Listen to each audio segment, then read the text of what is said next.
Hey everyone, welcome to episode 267 of the Sports Ballers podcast. I'm Evan Ash, your host for this week's show. Wildcard Weekend is in the books and only one game truly lived up to the hype. We'll talk about those contests, look ahead to the divisional round, tally up our scores from the Eliminate a Team contest, spoiler, I won again, and respond to a couple of NBA questions from our mailbag. Stay tuned.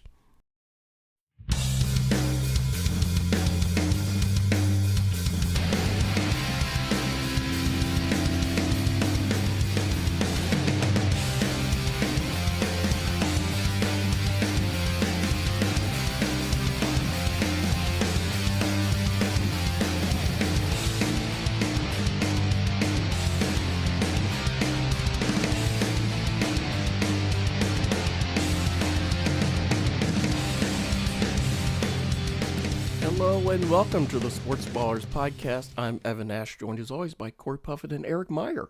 How are y'all doing today? Everybody staying liquid on the inside, not frozen solid? Barely, but yes. Yeah, hanging in there. Spent most of the time inside where it's warm, so It does help staying inside. Yeah. Yes. So here in Maryland, it is freezing cold on this January Wednesday, but hopefully it'll be warm again soon. Let's see, we missed last week because we had some scheduling issues. Was it like snowed a little bit last week? No, it wasn't snow. Rain? There was some really bad rain that led to after-school activities being canceled on Tuesday. And so a set of basketball games that we had at home on Tuesday got rescheduled for Wednesday, which is the day that we usually do our podcast. And so I was not available. And then I pulled Eric in to do that game, and it went very well. That was a pretty good game. The Heights played well, even though we beat them by 39. Like, they were actually playing pretty decently. it was fun to watch, despite the fact that the game got out of control in the second quarter. Right? Yeah, because that's when it really happened. Like if you take away the second quarter, well, the second half we were basically even. They only lost by a few more points in the second half. And even that was really the last minute or two of the game. Yeah, and the first quarter, DeMath was only up by 3 going to the break, so it was really that. I honestly think the Heights didn't score at all in the second quarter. Yeah, they got shut out completely. DeMath's lead went from 3 to 33, so that was tough for them. But I had a good time calling the game. Glad that the fourth stringer got called in for a little emergency game against the Heights of all people. So no, it went well. I thought we had good rapport on there. Unfortunately, we're having a little bit of an internet lag issue, so the YouTube stream is potentially going to be going a little bit haywire at times. Hopefully, it'll just be a few spots here and there, but. Regardless, the stream that we will have, we currently have 0 viewers anyway. Well, yeah, and there'll be some buffering. It looks like we're getting the warning about that. But if you tune in to the recording when we get that up on all the different podcatchers, it will be smooth there because that's a native recording on my device. Alrighty. Yeah. Otherwise, let's get started. Let's see, we'll start with Major League Baseball and the Orioles, hon. The Orioles yesterday opened a new baseball academy in the Dominican Republic. I thought they had already done this. They broke ground on it. They broke ground on it a couple years ago. Got it, okay. But they opened it yesterday. So this is great. Apparently Melvin Mora was there with all 6 of his children. Were they the last club to open an academy down there? Probably. I think they took one over from Cleveland and demolished it and built a new one. Oh, okay. Something like that. So, the Orioles, welcome to the 21st century, right? Maybe we'll actually get some more good players. And Mike Elias is doing what he said he would do. When he first started with the Orioles, he said he was going to build an elite talent pipeline. And building a baseball academy in the DR is one of the things that's required to build said pipeline. Yeah, and sort of related to that, especially with international prospects, it should be noted that the recent prospect rankings was updated, and Sam Basayo, who is 18-year-old prospect for the Orioles, has risen to be the 10th ranked prospect in all of baseball. And given the fact that he's as young as he is, and the fact that certainly the guys in front of him are likely to make the show very soon, you could be looking at a 4th straight number 1 prospect from the Orioles farm system with him. So, goodness gracious. So certainly the elite talent pipeline is living up to the hype.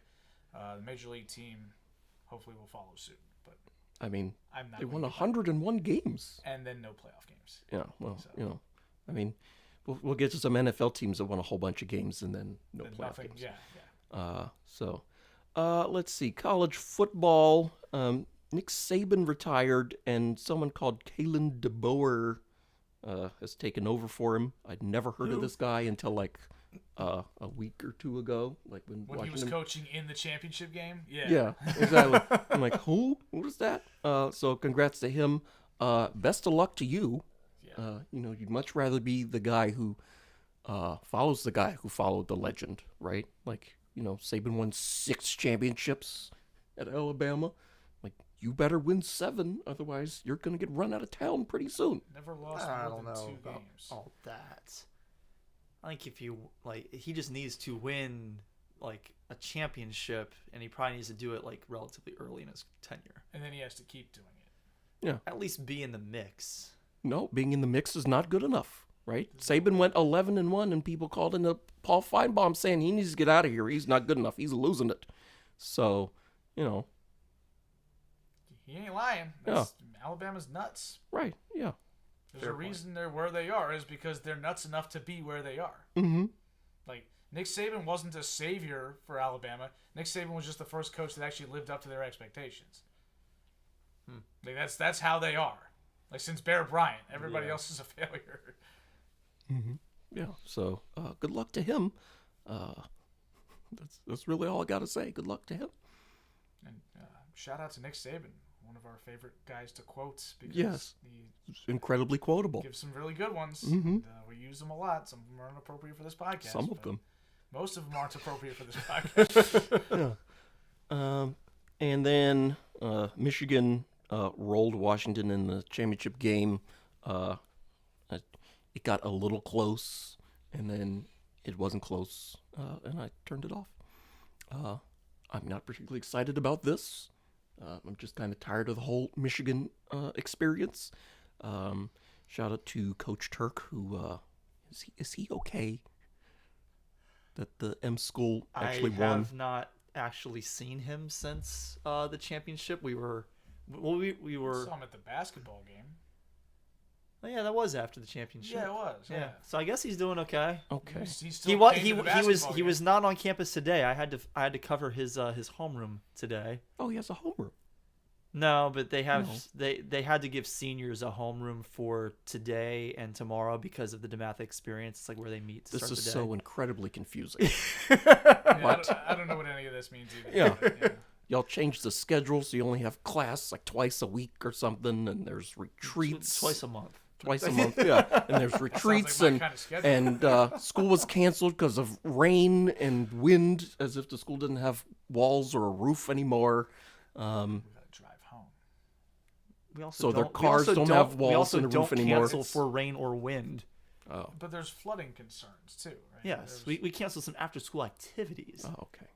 Shaper had us running in the pouring rain a few times. He also yeah. left you behind. He at also a did that. practice, So clearly, Bruce Schaefer wasn't He always also had to on get it. scooped from prison once. It was a different It's time. a police station, not prison.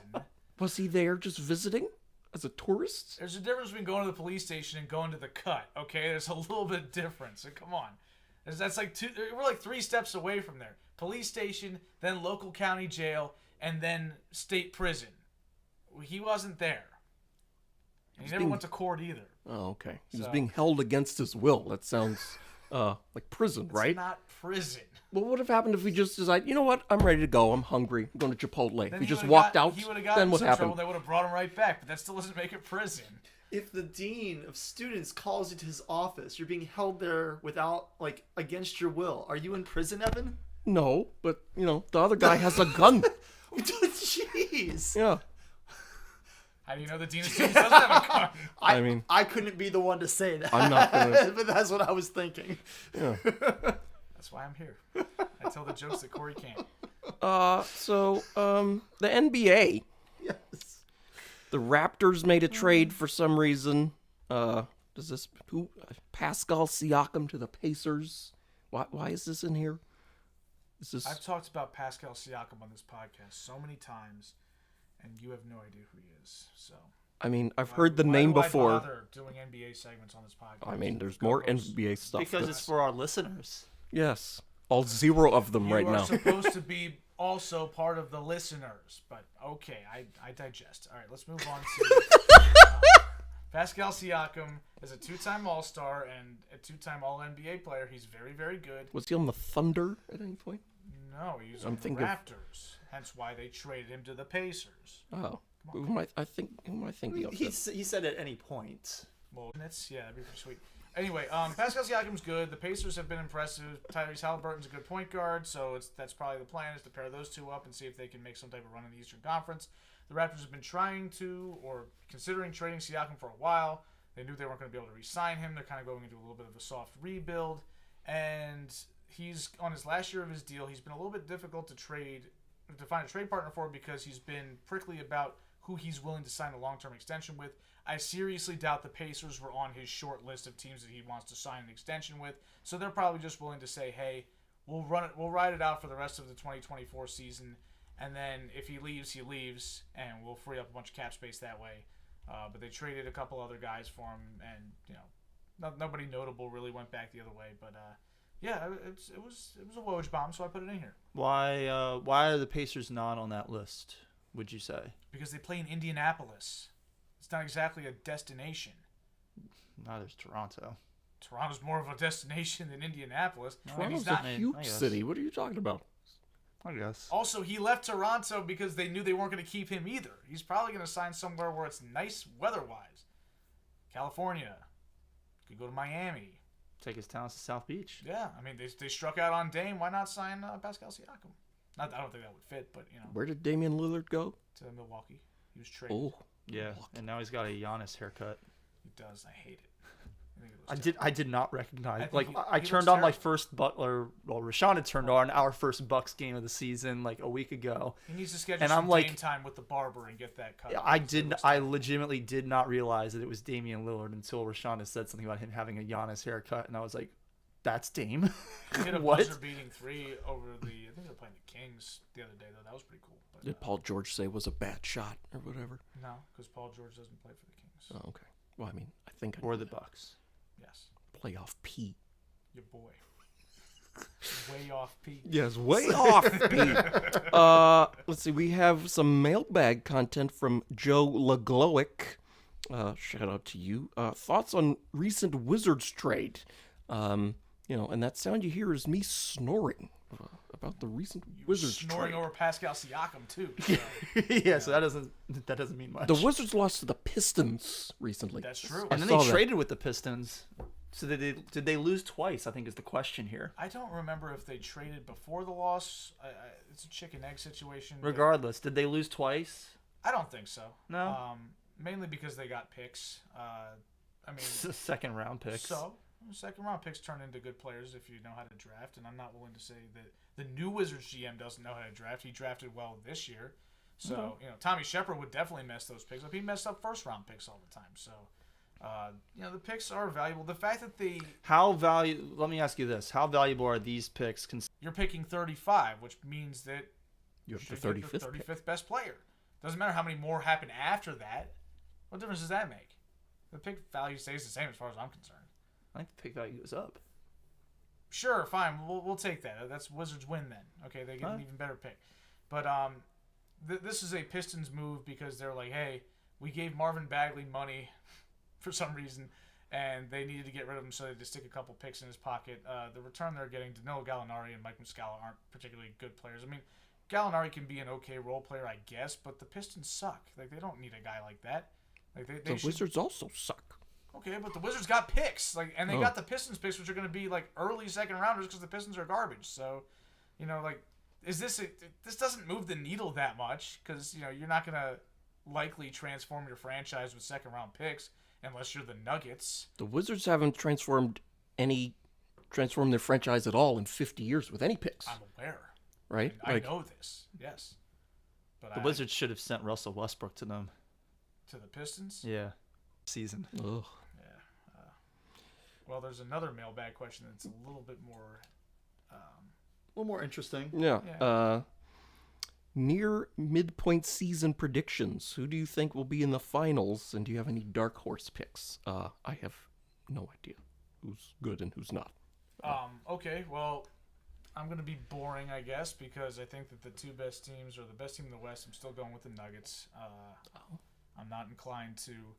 You're not buying into the Timberwolves hype or the Thunder hype. I like the Timberwolves a lot. I think they're fun. You know, I love me some Ant-Man, but you know, they haven't proven themselves to be championship level, and I don't think that Anthony Edwards is quite at that superstar level to like elevate that team to championship heights. I just think that Nikola Jokic is the best player in the league, and that crown has definitely not been taken from him by Anthony Edwards.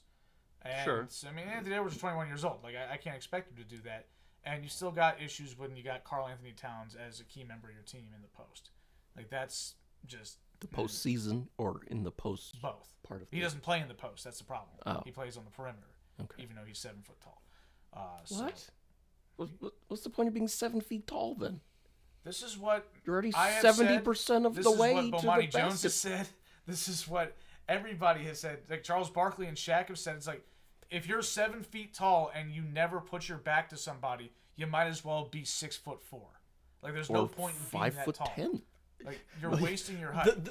Wording it that way, though, just sounds so silly because it's not like he can control how tall he is. But he can control can how control he how uses he it or plays. not.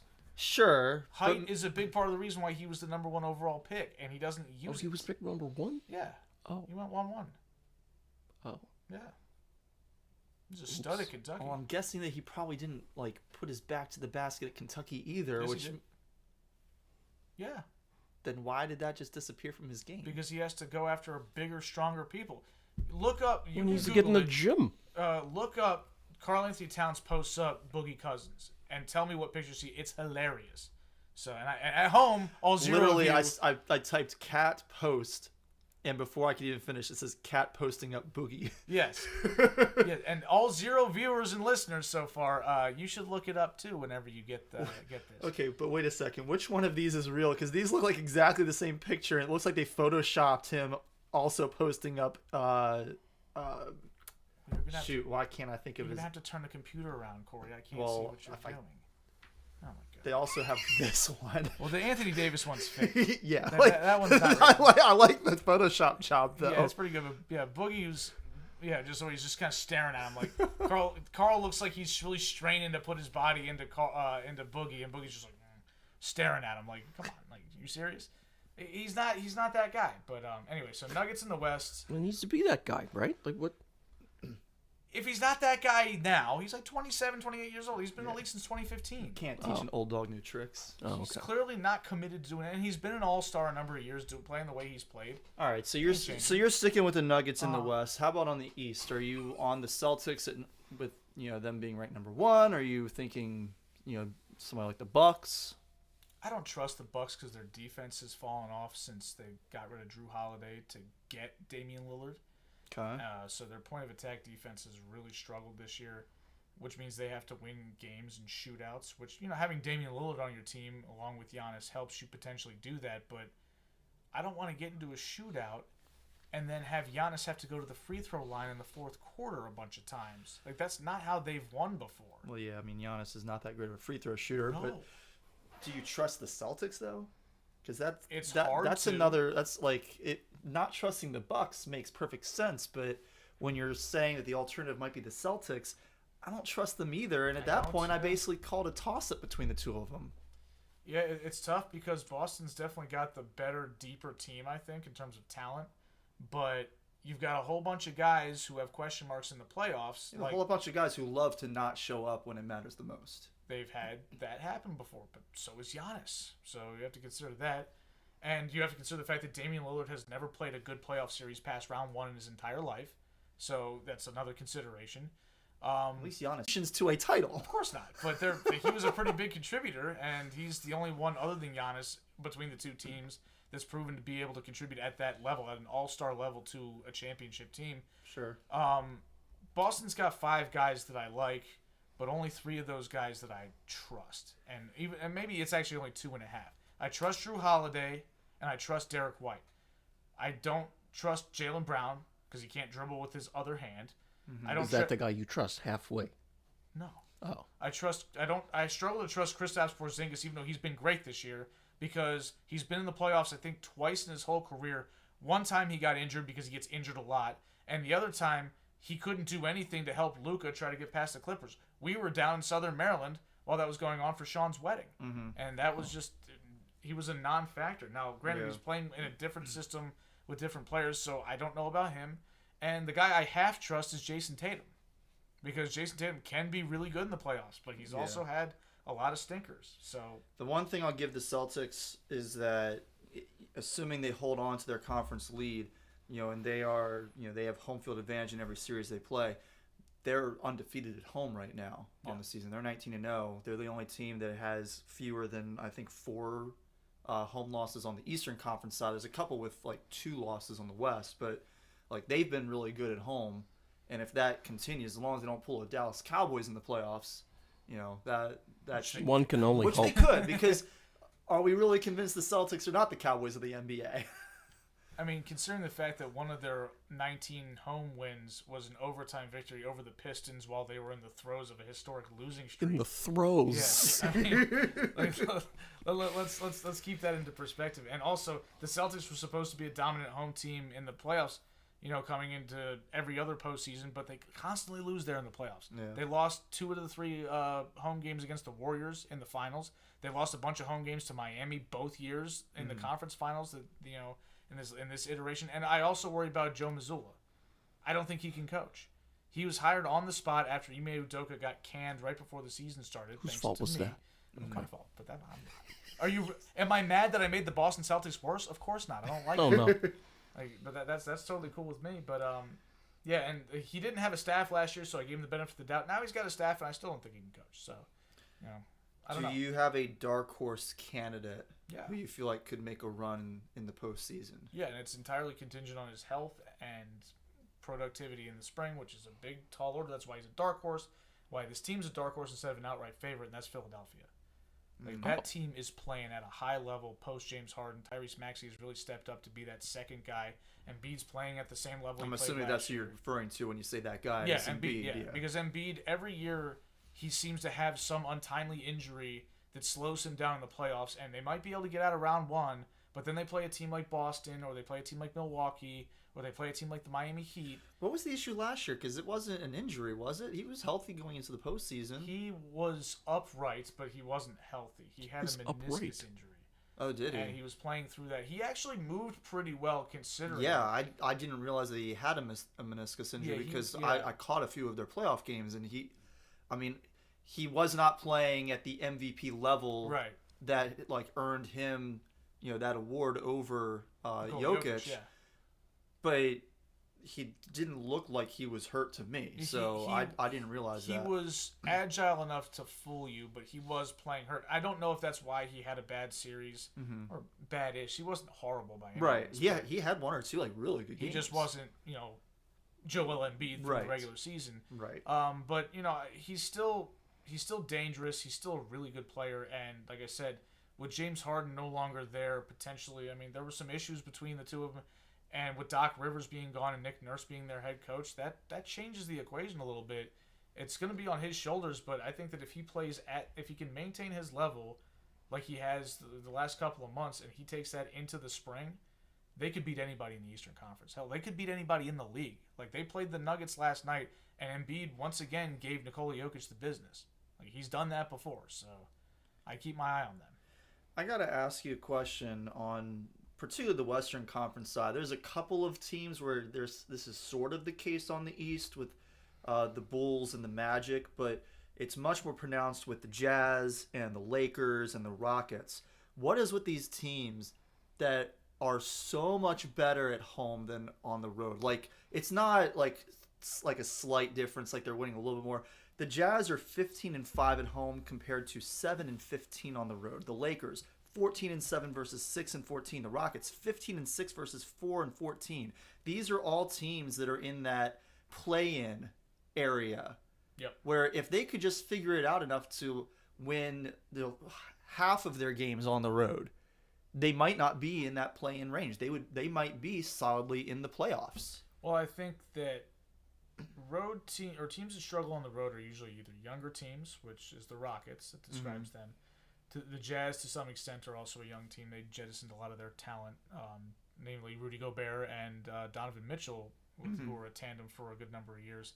And then there's the Lakers, where I think we kind of saw this. This is a Golden State corollary here, where the Warriors last year and the last season, not this season, but last season, were a tremendous home team and an absolutely god awful road team. Like they were the gap between their play home and road was historic, and a big part of it was they had chemistry issues, and it's harder to lock in and get on the same page on the road because it's a distracting environment. You've got crowd noise. You're not where you typically are. There's no good vibes on the road. It's a business trip. You have to be focused. And the Lakers have that going on right now for sure because there's issues with Darvin Ham, their head coach. There are concerns about, is Austin Reeves actually that guy who they gave a bunch of money to? I could have told you he wasn't. But there's consternation, as usual, for, let's face it, LeBron James is a great player, all-time great player. He comes with a lot of drama. Like he does not make life easy on coaches. He gets coaches fired a lot.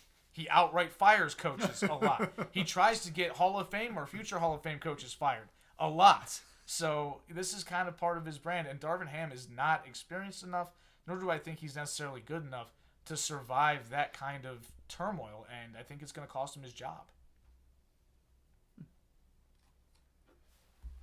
Alrighty. On to, I guess, college basketball. Corey, you put a whole bunch of stuff in here that I didn't even know happened. So we'll start with the men. The Terps won a road game.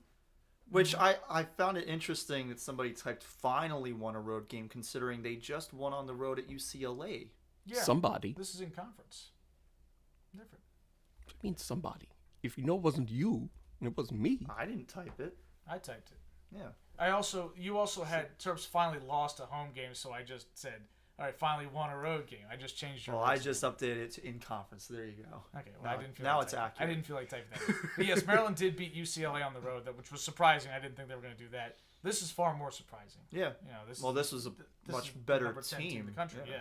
Maryland hadn't beaten a top 10 road team, or hadn't beaten a top 10 team on the road, I should say, like for reals since 2008. Like they beat number 1 North Carolina in Chapel Hill. I think they won a road game against the number 10 team in the COVID year, but there were no fans, so that's not really a road game. That's a neutral site game. They're all essentially, yeah. At that point. So yeah, it was an impressive win. It was a surprising win. I caught the last 5 or 6 minutes of it. I watched pretty much the whole thing. The Terps had a tough win against Michigan, who sucks, at home. They looked like they were going to lose that game. They were down by 12 at one point, and that was going to be the worst loss of the season, which has featured quite a few bad losses. But they rallied and got it done, and then they go to Illinois and get this win. And people have been hard on the new coach, Kevin Willard, in year 2. Mm-hmm. Yeah, I don't include myself. I've been pretty patient with him, given the fact that this is year 2, and I gave the former guy much more grace than 2 years.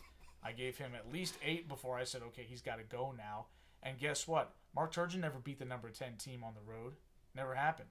He got 1 road win against the number 24 Iowa Hawkeyes, and he was putting his feet up on the podium and acting like he was awesome and this, that, and the other.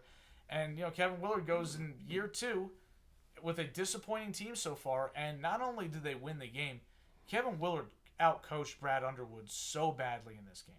This was a coaching win more so than it was, we just got lucky and made a bunch of shots. No. Illinois was the best defensive team inside the three-point arc in college basketball. And if you know anything about this Terps team, they can't shoot threes. So the fact that the Terps dominated this team in the paint tells you all you need to know. They came with a game plan to figure out how to stifle or to shut down or remove that defense from the equation. And they did exactly that, and they took over the game. Jameer Young was great. Juju Reese was great. You may know his sister. So Reese was so great that he got stiffed on the post-game handshake line. That also happened. It led to a little war of words there at the end, which is Nobody got face mushed? no face No mushes. face mush. Oh, okay. No face mush. If Jawan Howard was there, Maybe. we might get a good face mush. I think, but Evan has to go to Knott's first before we get one of those. Oh, okay. Yeah. Anyway, so yeah, it was a hell of a win, and it was a win where the head coach outcoached another team that had a top 10 resume, and that's not something we got before, and that's why I'm not willing to sit there and say, yeah, just because this is potentially a lost year, although they still have time to turn it around. They're playing Northwestern tonight on the road. They're going to have to pull an upset there too because Northwestern's favored, but I'm not willing to write off Kevin Willard because of a half a season that has been admittedly a disaster. Like that would not be, to me, a smart, measured way of doing business. We gave Mark Turgeon a lot of years like this. Too many years. Yeah, several years were like this, and then several others where like, yeah, okay, we're all right, but we're not living up to the hype. This last year we were surprisingly good. This year it's been brutal, but there's still time, and I'm not talk to me next year if you want to see me start getting mad about the coach, and who knows, we could be good next year. So. Mm-hmm. So Terps play at Northwestern tonight, and then back at home against Michigan State on Sunday. Alrighty. Apparently Georgia Tech has been playing basketball and playing it poorly. Yes. Does that surprise you? No. We had a 4-game winning streak and followed it up with a 5-game losing streak. But we did win last night, apparently in double overtime against Clemson. So. Yeah, 93-90. So that snapped the 5-game losing streak and got you back above 500. And this was a team that was 4 games above 500 the last time we did a podcast. So not great. It was too rainy to do a podcast last week. So it's a bunch of top 10 upsets. Purdue lost, Houston lost, Kansas lost, Tennessee lost, Oklahoma lost. 8 teams in the top 10 lost. Yeah. Houston lost again. Oh, they lost Yeah, again? They lost to twice, Iowa yeah. State and then to TCU. Yeah, I saw Oh. the TCU Kentucky one. lost. Arizona lost. Illinois lost. Yeah, Baylor as we lost. mentioned, yeah. So, yes, a lot of teams in the top 10, plus a couple near top 10. Marquette and Wisconsin both lost while being ranked number 11. So And also, every single one of those upsets, the team that won was unranked. Not just not as highly ranked. Unranked teams beating top 10, top 11 teams It's the first time all it's ever week. happened, yeah. It's crazy. Oh, Too okay. much Christmas cheer, I guess, for some people. Yeah. Carried it into Maybe they the went to year. classes or something. Upcoming ranked matchups tonight at 7 on FS1 is 18 Creighton at UConn. UConn's number 1? Did I Yeah, miss for the something? first They are time now, since yeah. 09. Oh, Yeah. okay. They've won 8 of their last 10 games. They're 3-1 against ranked opponents, so they've been playing really well. Yeah, they were ranked 4th, and then everybody in front of them lost. So there you right, go. including Oh. Houston They were, twice. they were one of the All only the other teams teams that lost. Yeah, Did UConn play any games? they did, but they didn't Yes. lose any of them. Okay. They were one of the 2 teams in the top 10 that didn't lose any games. And again, I want to remind you that those teams above them were all losing to unranked teams, Yeah. so that definitely helps. Okay. Then on Saturday at 2 p.m. on ESPNU, Corey, your 24th ranked Iowa State Cyclones at TCU, who's number 19. Yeah, again, TCU, I mean, they were unranked, but, this past week they beat number 9 Oklahoma, and then they beat number 2 Houston, so, that's going to get you ranked. Oh, okay. And then Saturday on ESPN2 at 6 p.m., 20 BYU at 25 Texas Tech. It's a conference game, isn't it? Yeah, it's a conference game. Both teams playing pretty good basketball right now. Texas Tech has ridden a 9-game winning streak into the top 25. They do have to get through number 5 Houston tonight before they face BYU on Saturday. So we'll see if they can make that a 10-game winning streak entering this matchup. BYU is 2-1 in ranked matchups, including the win against Iowa State last night. Alrighty. And Saturday at 8:30 on SEC Network, 22 Ole Miss at 13 Auburn. Yeah, Ole Miss has been playing good ball. Only 1 loss on the year, and that was also their only ranked matchup of the season so far. That was pretty bad loss a week and a half ago against Tennessee, ranked number 5 at the time. It was 90-64 is the final score. So hopefully they can bounce back and play a little better against a slightly lower ranked Auburn team, which is 0-1 in ranked matchups this year. But they're on a 9-game winning streak. They've got a game tonight against Vanderbilt before that Ole Miss matchup. Okay. And Tuesday at 9 p.m. on Big 12, number 5 Houston at 20 BYU. Yeah, so already mentioned BYU earlier. Hopefully for them, they will enter this matchup 3-1 in ranked matchups. Meanwhile, for Houston, it'll be their third game of the week, coming off of the back-to-back losses we've already mentioned, which are also their first 2 losses of the season. Mm-hmm. Okay, and on to the women's side, Lady Terps are 11-5 and can't seem to win consecutive in-conference games. Yeah, they've gone back and forth. So they're 3-2 in conference. They won their first game, lost their second, won the third, lost the fourth, and they're now coming off of an 88-66 home win against Purdue. So they're going to try tonight to change that and get their first back-to-back wins in the Big Ten of the year. They're hosting Ohio State, which is ranked number 18. That game, I believe, just tipped off. It was a 7 p.m. scheduled tip-off. And then they also host Illinois on Saturday. So, with any luck, they might win 3 straight Big Ten matchups, and maybe they can finally get into consideration for another top 25 spot. All right, and the Yellow Jackets are 12-5, 3-2 in conference. Had a 3-game winning streak, lost it after getting annihilated against Duke. Yeah. Yikes. Yeah, not a good game there. 84-46 final score. I mean, I guess it's better than that one school that lost by like 100. It is better than that, that's for sure. And we got North Carolina tomorrow night, and then Boston College on Sunday. Yep. Upsets in the top 25. Baylor lost. West Virginia lost. Barely an upset. Florida State beat North Carolina. Barely an upset. Yeah, 21-20. Baylor lost again. yes. Baylor lost its second game in a row, which I believe are also their only 2 losses on the season. And by the way, that was also Iowa State. So Iowa State's men's and women's teams, unranked, getting wins against ranked opponents. And now their men's team is ranked. I'm not sure if the women's team has jumped into the top 25, but if not, they're probably getting close. Kansas State beat number 10 Texas. Yeah, another barely upset because Kansas State is number 12, and that was also a home game. You worded these completely differently from the men's ones. It's backwards. The team that lost is first now, or is second. Some of them. It's just Keeping you on your toes. Yeah, Evan. making sure I actually read the document, which is different. 9 USC handed 2 UCLA their first loss. 7 LSU lost at Auburn, and 11 Virginia Tech lost at 21 FSU on Sunday. South Carolina 16-0. They're the only undefeated team in all of college basketball, yes, men that and women. includes the men's. There's 3 teams in the men's side that are above 900 for their winning percentage, but none that are undefeated. Okay. Upcoming ranked matchups. Friday at 8 on Pac-12. We got 5 UCLA at 3 Colorado. Yeah, UCLA, Evan just mentioned they lost to number 9 USC. That ended a 4-0 start to the season in ranked matchups. So they'll follow this Friday's game against Colorado with the matchup at number 20 Utah on Monday.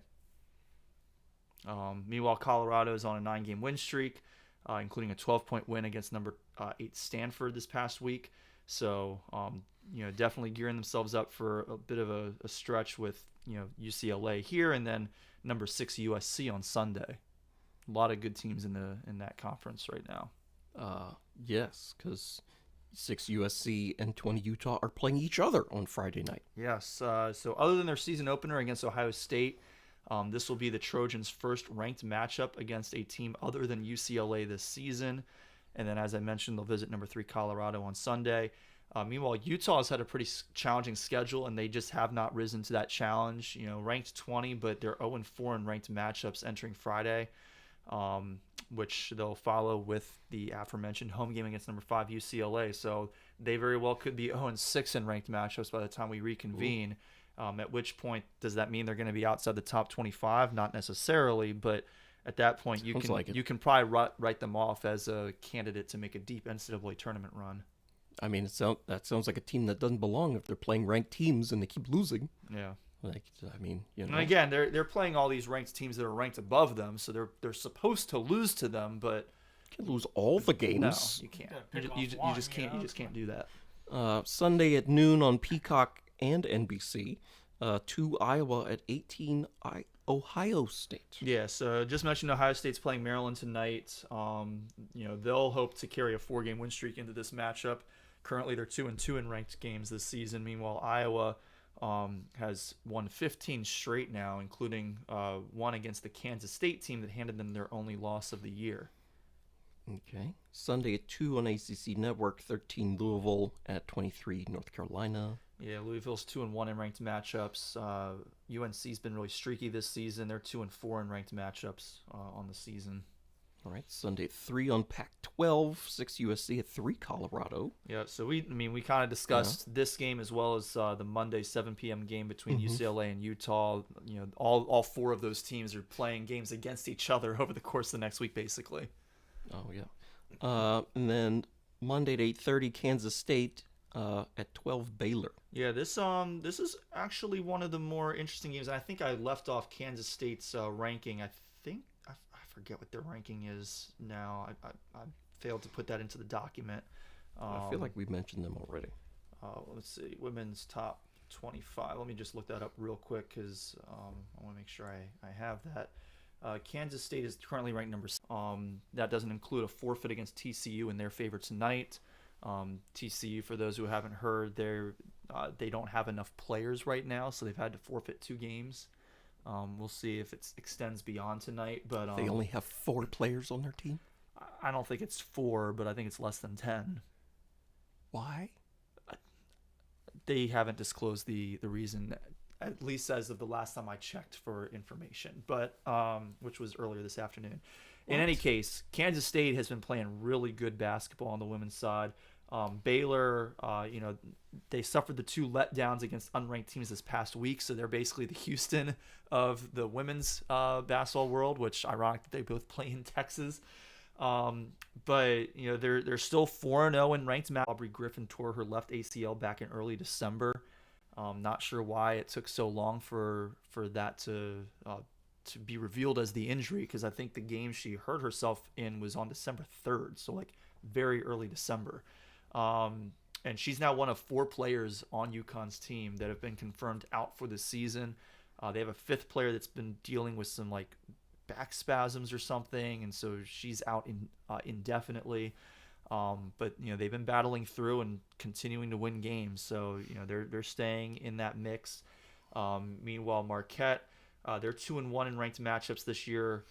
They already lost a game to UConn. That was their one ranked loss. That was back when the Huskies were ranked 15th on New Year's Eve. So, we'll see if half a month later they've figured something out to game plan against them and avoid falling to share the same record as UConn. Alrighty. Is that it for all of college basketball? That's all I've got. Alrighty. On to the National Football League. The Baltimore Ravens Mark Andrews practiced in full today. He suffered a pretty severe ankle injury back in November against the Bengals.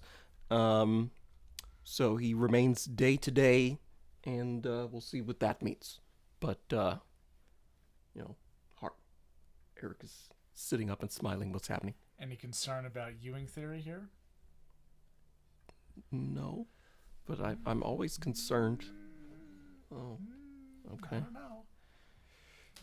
Let me kill your your goodness buzz here a gracious. little bit. I don't have any buzz. I just want right? to say, I'm miserable. before Eric does that, I just want to say, if no. the Ravens only run 1 tight end sets, I think that'll be a big mistake. If he does play, they still need to have Isaiah Likely out there. It was the pin that popped the balloon in 2019 when he couldn't catch that pass over the middle, and it deflected off his hands and it got intercepted, and the stadium shut down. So, I'm just saying, Ewing theory. I'm not enjoying how wide of a smile you have right now, particularly because you're not, you don't smile often. I guess. That's not true. I smile plenty. What are you talking about? No, you This is a particularly big grin. Yes. you got on It's You your look face. elated. It's a pretty mischievous Yes, smile. yes, I will you say it is that. that. jubilant, right? I'm just saying. I'm not rooting for it. I am intrigued by the Oh potential. my God. Seems So like you're rooting for it. I'm not rooting If nothing else, you probably are now because you predicted it. I didn't predict anything. I just said it's possible. Seems like a prediction to me. No, not a prediction. We're not in the business of predicting things on this podcast. We never make predictions about anything. okay. Yeah, that's totally true. It's a complete lie. Yeah, but Anyway, one thing that is going to happen: the Ravens are hosting the Texans in to open the divisional round of the playoffs on Saturday at 4:30. It's going to be freezing cold. High temperature on Saturday in Baltimore, 24 degrees. And we're supposed to get some significant snow on Friday in this region, so it could be a little snowy on the ground. And I mean, they're in going M&T to Bank have Stadium. the field covered and all of that, right? Like, it's not going to be snowing during the game. So there'll be snow piled up on the side probably somewhere, but that'll be about it. got that. So, Yeah. Yeah, there's been plenty of that already. Ravens fans can throw snowballs at the Texans players like the Bills fans are doing in Orchard It Park. seems like that's strictly a Bills thing. They did that last year against the Dolphins in their home game against them, and Tyreek got pegged with a snowball after he caught a touchdown. Oh, I mean, I guess that's the most appropriate thing they throw in the field in Buffalo, because they've thrown other stuff. Yeah, that was a losing effort when they threw a particularly plastic utensil on the field. Utensil. Yes. A particularly plastic utensil. Try Yes. saying that 5 times It was fast. purple too. Maybe it was pink. I don't know, but either way, it starts with a P. That it does. Corey, the Lions. D. Corey, what happened to the Lions? The What happened? They Lions. won. What happened in the Lions D won. with the It Lions, was the Corey? greatest thing that Yes, happened all weekend. It was the amazing. Lions defense was absolute Swiss cheese between the 20s. But as soon as the Rams, as long as we could force the Rams to enter the red zone and not just sprint through the red zone, our defense was fantastic. I will say, I got a bone to pick with one of our defensive players who was pissing me off. That would be one Kirby Joseph. Those of you who are watching the game but maybe don't know the names of many of the Lions defensive players might know him as the number 31 on your screen, who was ripping people off the pile and Getting penalized, continuing yeah. tackles well out of bounds. I saw that too. Which, how that was not penalized, I still don't know, because it 100% should have been. You can block people out of bounds like Michael Orr. This was not blocking people out of bounds. This was, he was tackling the guy, and the tackle started in bounds, and they got out of bounds, and they got well out of bounds, and they got even further well out of bounds, and then he just whipped him to the ground. Oh, that's a Completely penalty. unnecessarily. If there's like an additional Yes, act, there was- then that's a exactly. penalty. Exactly. A little cherry on top right Yes. at the end. Yeah. So I was beside myself, furious, yelling at my TV at Kirby Joseph. So he's on my list right now. But It's on you have a list. I have a list now, and it's Do you know what my list actually involves? Like what's required for me to feel towards somebody that's on my list? no. I don't think there's anything required. There's Just plenty of whoever you feel deserves to be on there. Yeah, but it means that I will, spend every day and every inch of my power to see you destroyed. So that's What are you? What I want to know. Now what who are you believes in actively vengeance on doing here? to destroy these I people can't who are on your do list? anything.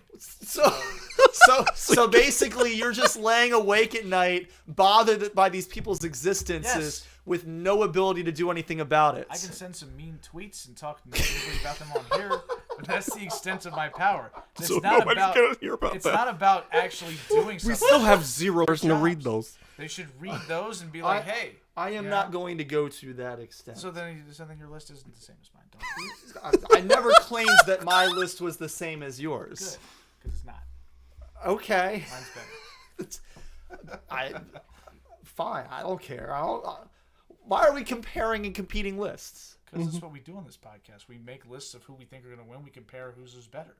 And so far this year, Well, this is mine's not been a- better than yours and way better than his. So My list, of teams to be eliminated from the That's playoffs also true. was better than yours. That's true, and his is better than both of ours. It so was, there but you mine go. was far more better correct- than yours. correction. His Far was better, huh? better Yeah. than mine. Far more better. Yes. Correction. Yes. My Yes. list was better than both of y'all's Be- again. okay, but the reason I say more better is because it is a comparative to Evan's betterness than mine. All right, okay, there you go. So Corey, I'm what still else only happened with the comparing two Lions? things, which means better than. So the Lions won, Corey. More better. Their first playoff win Yes. in your life, I The believe. first playoff win in 30 years, so not quite my life. Okay. Their last playoff win was when I was like less than a year old. I think it was the same year that Washington ended up beating the Bills in the Super Bowl. Yes, it was that year. Yeah. So you So were, actually, no, you I weren't wasn't born yet. No, you're right. You weren't born Yeah, before you're right. the Durs won that Super Bowl. Damn. Yeah. So Oh, yep, first okay. playoff win of my lifetime. And only 2 years into your fandom. Yeah. I mean, Kind of a bandwagoner, huh? I'm just kidding. on the Lions I don't bandwagon. think it's possible to bandwagon the They've won their second playoff game since the Eisenhower administration. I totally Since knew. JFK was I alive. totally knew during preseason of last year, coming off of a 3-win season, that this team was going to win a playoff game within the first 2 years of my fandom. So I've got a quick bone to pick with you, sort of unrelated. Why didn't you tell us that Dabo Swinney was on campus here at DeMatha? I actually didn't know that he was on campus Well, until why I didn't you saw know that? the You know the everything. tweet You're later. this whole. You're the only person who works here, remember? Because I was He came to meet you. Who else is going to talk to? Nobody else here. Yeah, there you go. no, I was working during the day. I was with the seniors, so I did not know that he was here. Oh, okay. Well, he was. Coach Soybean Wind was on campus.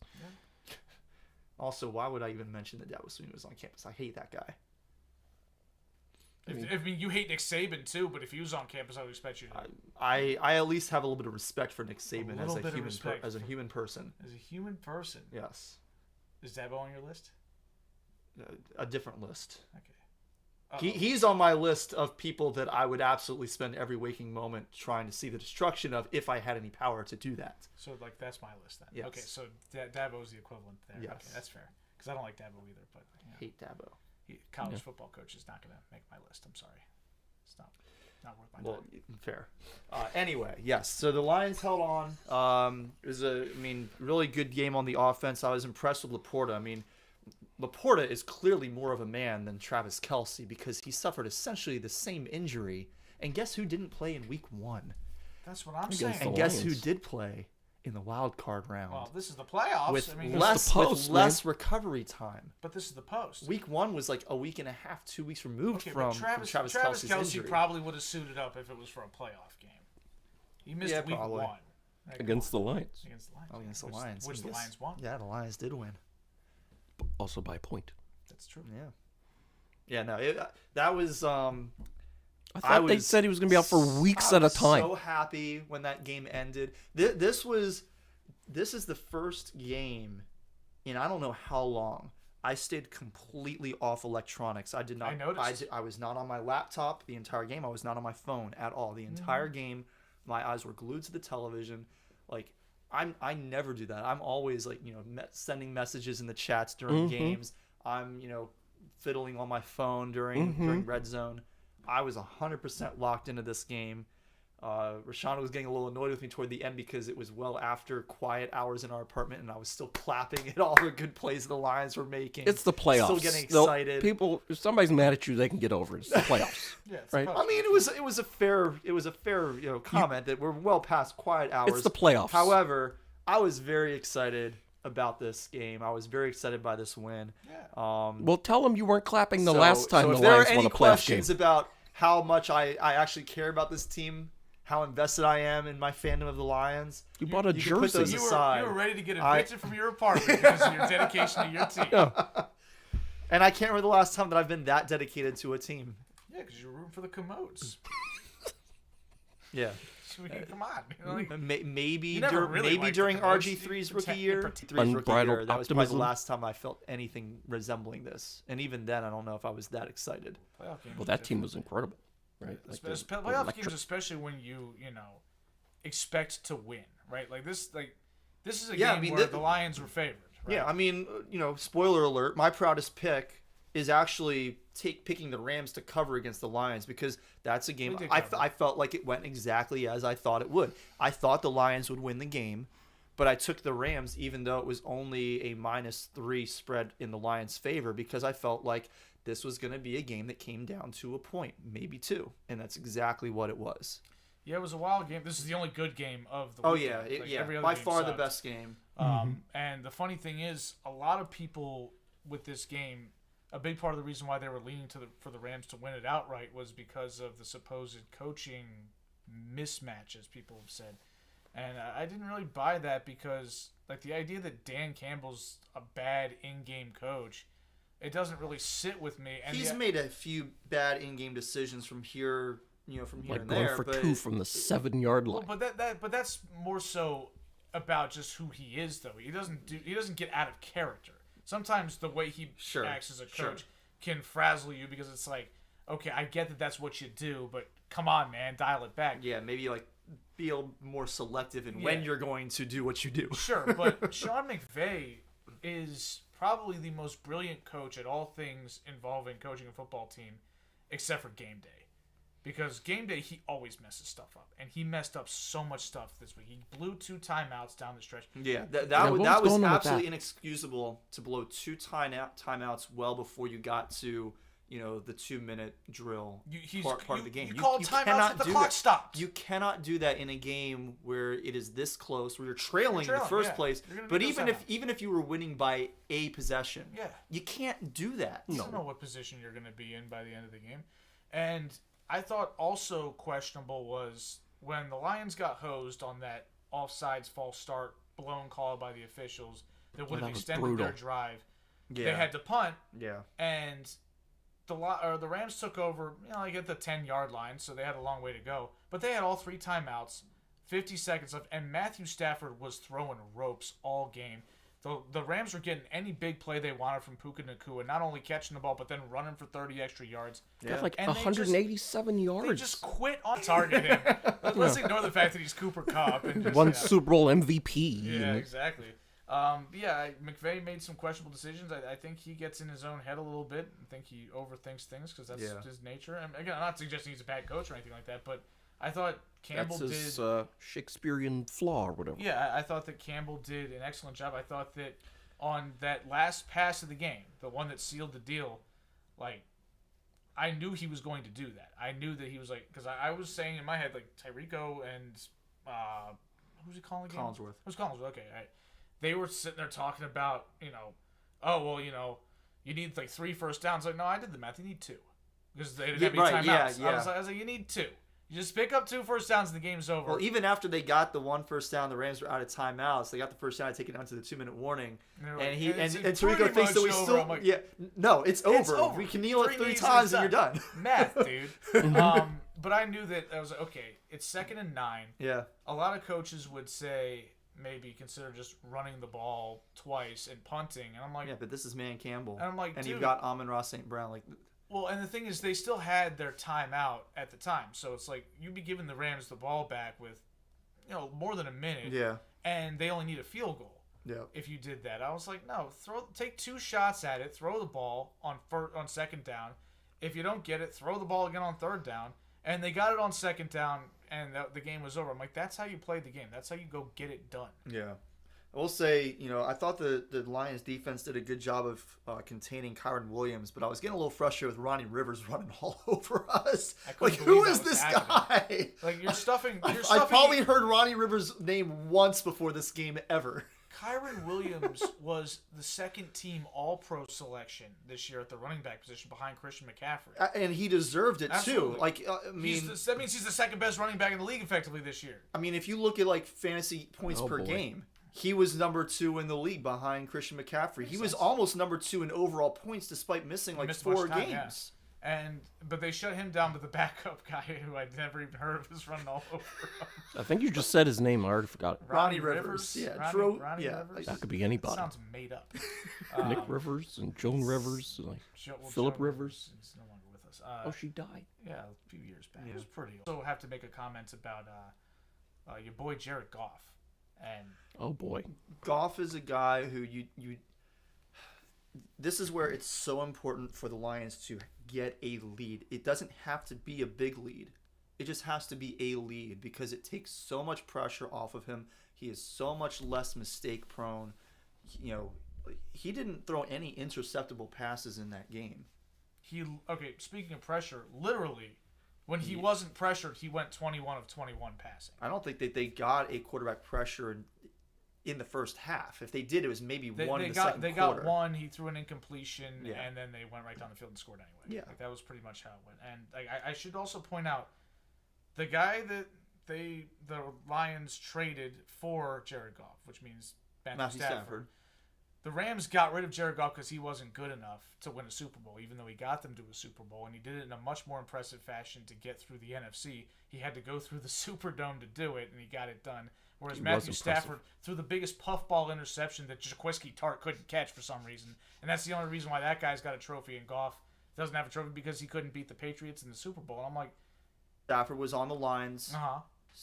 Goff has had better coaching for a higher percentage of his career than Matthew Stafford. I'm not saying Goff is better than Stafford. I'm saying Goff is a lot better than people give him. Oh yeah, no, absolutely. Like, this isn't some absolutely. I mean, Goff earlier this season, he was challenging the NFL record for consecutive passes without an interception, and that was after throwing quite a few interceptions in the first half of last season when the Lions couldn't win a game. I mean, again, I mentioned the Lions only won 3 games the year before last, like leading into me becoming a fan of the team. They only won 1 game in the first half of the season last year. And then Goff stopped throwing interceptions. The team really rallied around him. They, Amon-Ra St. Brown, took off once again. Another great second half of the year for him. Man, Campbell's coaching kind of took a step forward. The defense played a little bit better down the stretch, and they basically won out, and they only missed the playoffs because what happened? It was something with the Seahawks game, and I'm already forgetting. I think they won the game. No, the Seahawks won to get in. It looked like they were going to lose to the Rams. Right. But Baker threw a bad pick. That's in right. overtime. Yeah. And so the Seahawks was, the lack of interception streak was broken. He made some bad passes at times over the course of the season, but how many quarterbacks don't? I don't think that I think that he was a top 10 quarterback this year. I think so too. That's not saying time because this. And I think he's closer to 5 than to 10. I agree with that too. He's been really, really good. He's played really good football for the last year and a half. Yeah, I mean I'm happy to have him with the team. I don't think that for some people out there who are saying the Lions should be thinking about the next steps at quarterback. Why? No. Why? Ride with your guy. Like, really, the reason why I don't think the Lions are going to the Super Bowl is more because of their defense than because of Goff. Yeah, 100%. 100%. I mean, okay. Let's see. Moving on to news and notes. I have to start, and I think we can. I think I speak for all 3 of us when I say, "How about them Cowboys?" Oh, yes. How about them? You want to see a devious smile on my face? Let's talk about this game. This is so good. I love this. Better devious smile. Better devious smile. Eric Meyer or Stephen A. Smith? Well, Stephen A. Smith.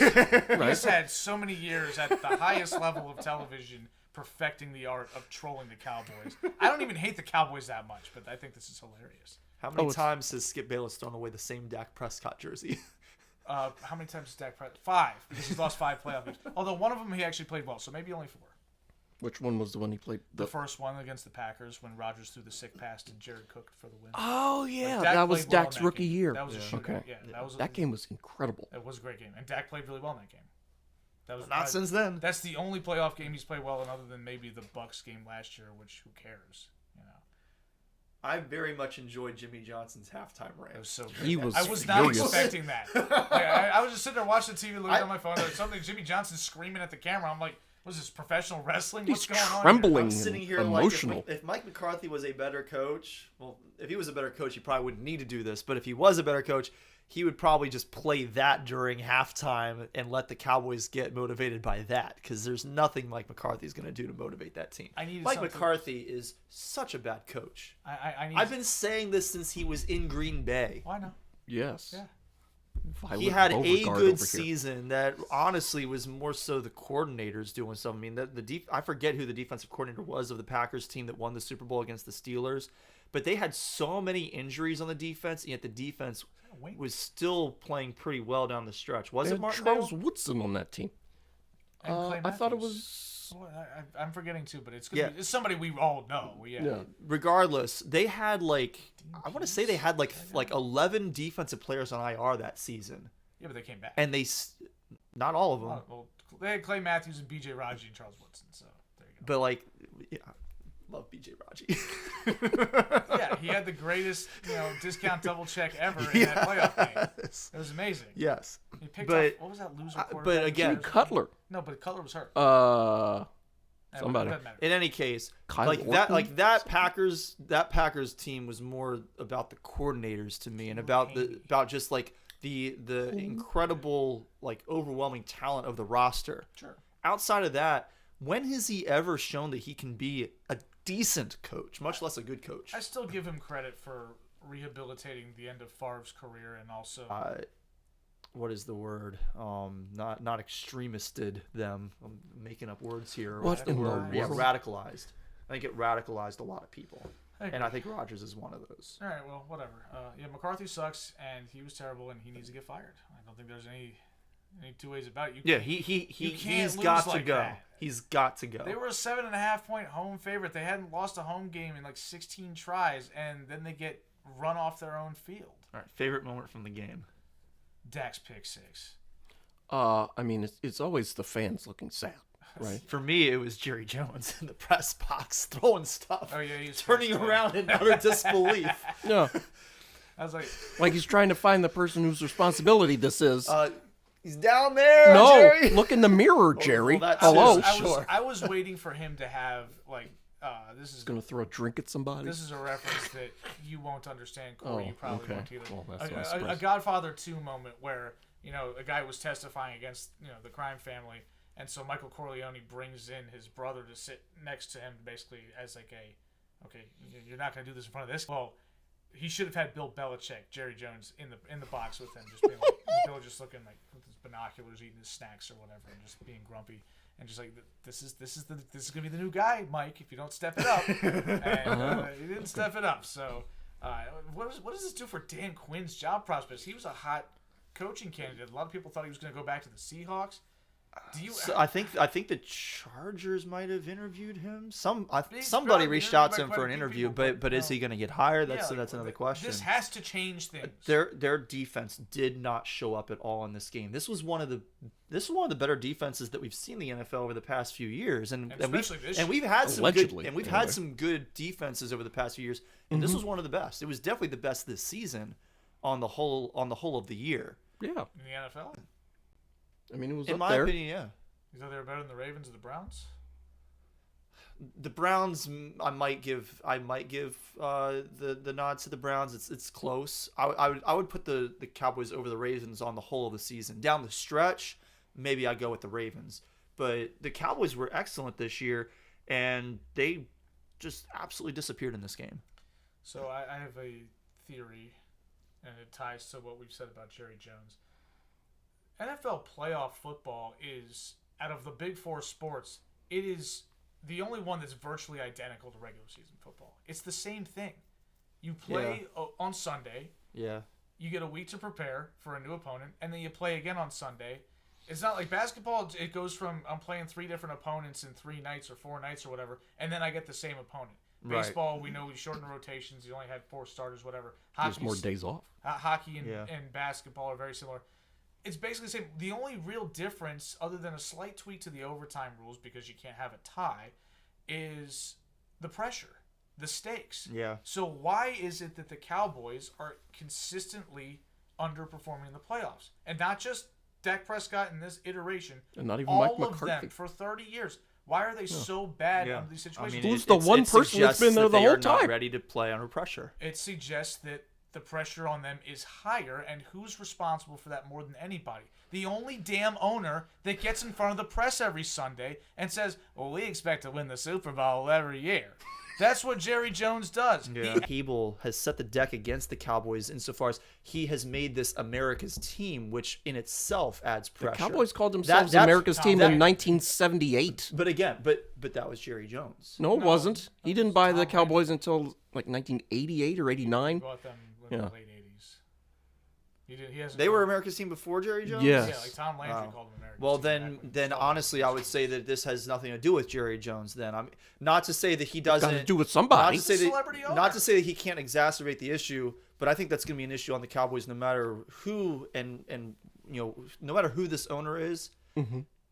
you're America's team, that's pressure. I don't think you can add pressure to that. I think it's really hard to make the argument even that Jerry Jones being in front of the press every Sunday adds to that. But again, the players say the same stuff that he says. Like they come, it's Super Bowl or bust. That's what they do. And Dak said that. And Micah Parsons said that. They haven't won a playoff game. They haven't even played a playoff game yet, and they're already talking about the Super Bowl. And then suddenly you're down 7-0. Instead of it just being like, oh, we're losing a playoff game, like most teams would handle it and just be in the moment. They're like, oh crap, we said for 4 months we're going to win the Super Bowl, and now it looks like we're in a little bit of trouble. That it does not help. The Cowboys won 3 Super Bowls before Jerry Jones became a celebrity owner. And since he really leaned into that and fired Jimmy Johnson and made it all about him, since then they haven't won anything. One diddly poo. Yeah. Yeah, so you can't tell me he's not at least somewhat at fault for this, especially when you consider the fact that he's also a terrible general manager that wanted to draft Johnny Manziel instead of Zach Martin. His son had to talk him out of that. Ooh. Zach Martin's going to the Hall of Fame. Where's Johnny Manziel? Yeah. Seriously, where's Johnny Manziel? I'm worried about him. Johnny Manziel, he's certainly famous, right? Like, he did that. Netflix special. Yeah. That was a pretty cool special. I haven't seen It that was yet. pretty entertaining. I mean, in every organization, in every business, in every group of people, whoever's in charge sets the tone. So, like, if the Cowboys organization, is more hat than cattle, or if it's All that, no cattle. yeah, if it's all hat and no cattle. Speaking of Texas, that's Jerry Jones's fault. That's sort of his doing. Yeah. He's in charge of the vibes throughout the whole building. So, like, if the Cowboys organization is a bunch of chokers when the lights are brightest and stuff, like they have no problem pounding the Panthers at 1:00 on Sunday, but when it's 4:30 on Fox on Wild Card Weekend, I was like, ugh, start getting a little tight around here. Like that is a problem, right? Like what? Jerry Jones needs to take responsibility for this too. If he signs the checks, this is also There is absolutely plenty that falls on Jerry Jones' shoulders, and I certainly am not suggesting that Jerry Jones bears no responsibility for this, because he bears a lot of responsibility for it. And he's However, also the general manager. I do have a bit of an issue still with suggesting that this comes down to the pressure that he puts on the team, because that pressure has always been there. That pressure was on these teams when Jerry Johnson was the coach and they won 3 Super Bowls. Jimmy Johnson. Sorry, yes, Jimmy Johnson. I'm conflating the two names. The pressure was the same then.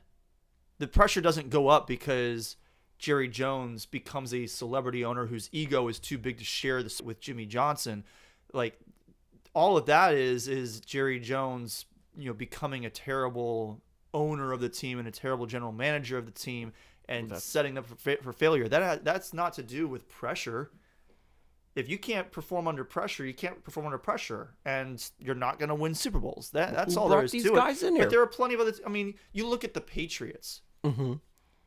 Under Bill Belichick, when they're winning all these, once you win a few Super Bowls and you've got that dynasty, it's pressure every single year. You're telling me that pressure wasn't the same kind of pressure that the Cowboys are under every single year, and yet they were still rattling off Super Bowl appearances and Super Bowl wins all the way up through Tom Brady's. Okay.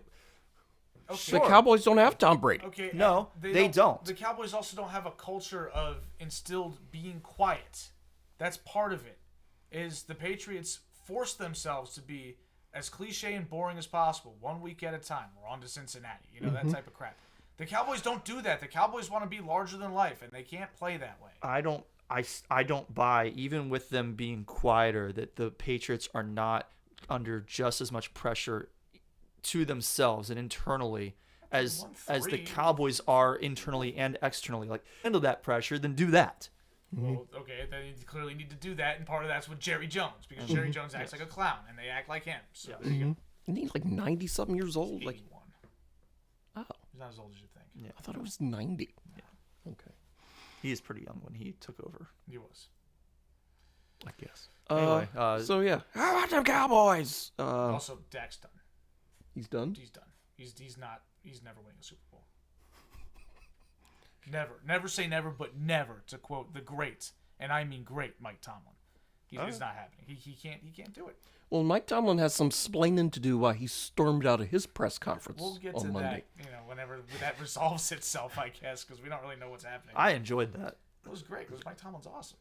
I didn't even know that happened until, well after. I saw it a couple hours after that game. Yeah. Okay. I was watching the Eagles, You who were gonna got make fun of them, too. unceremoniously bounced from the playoffs.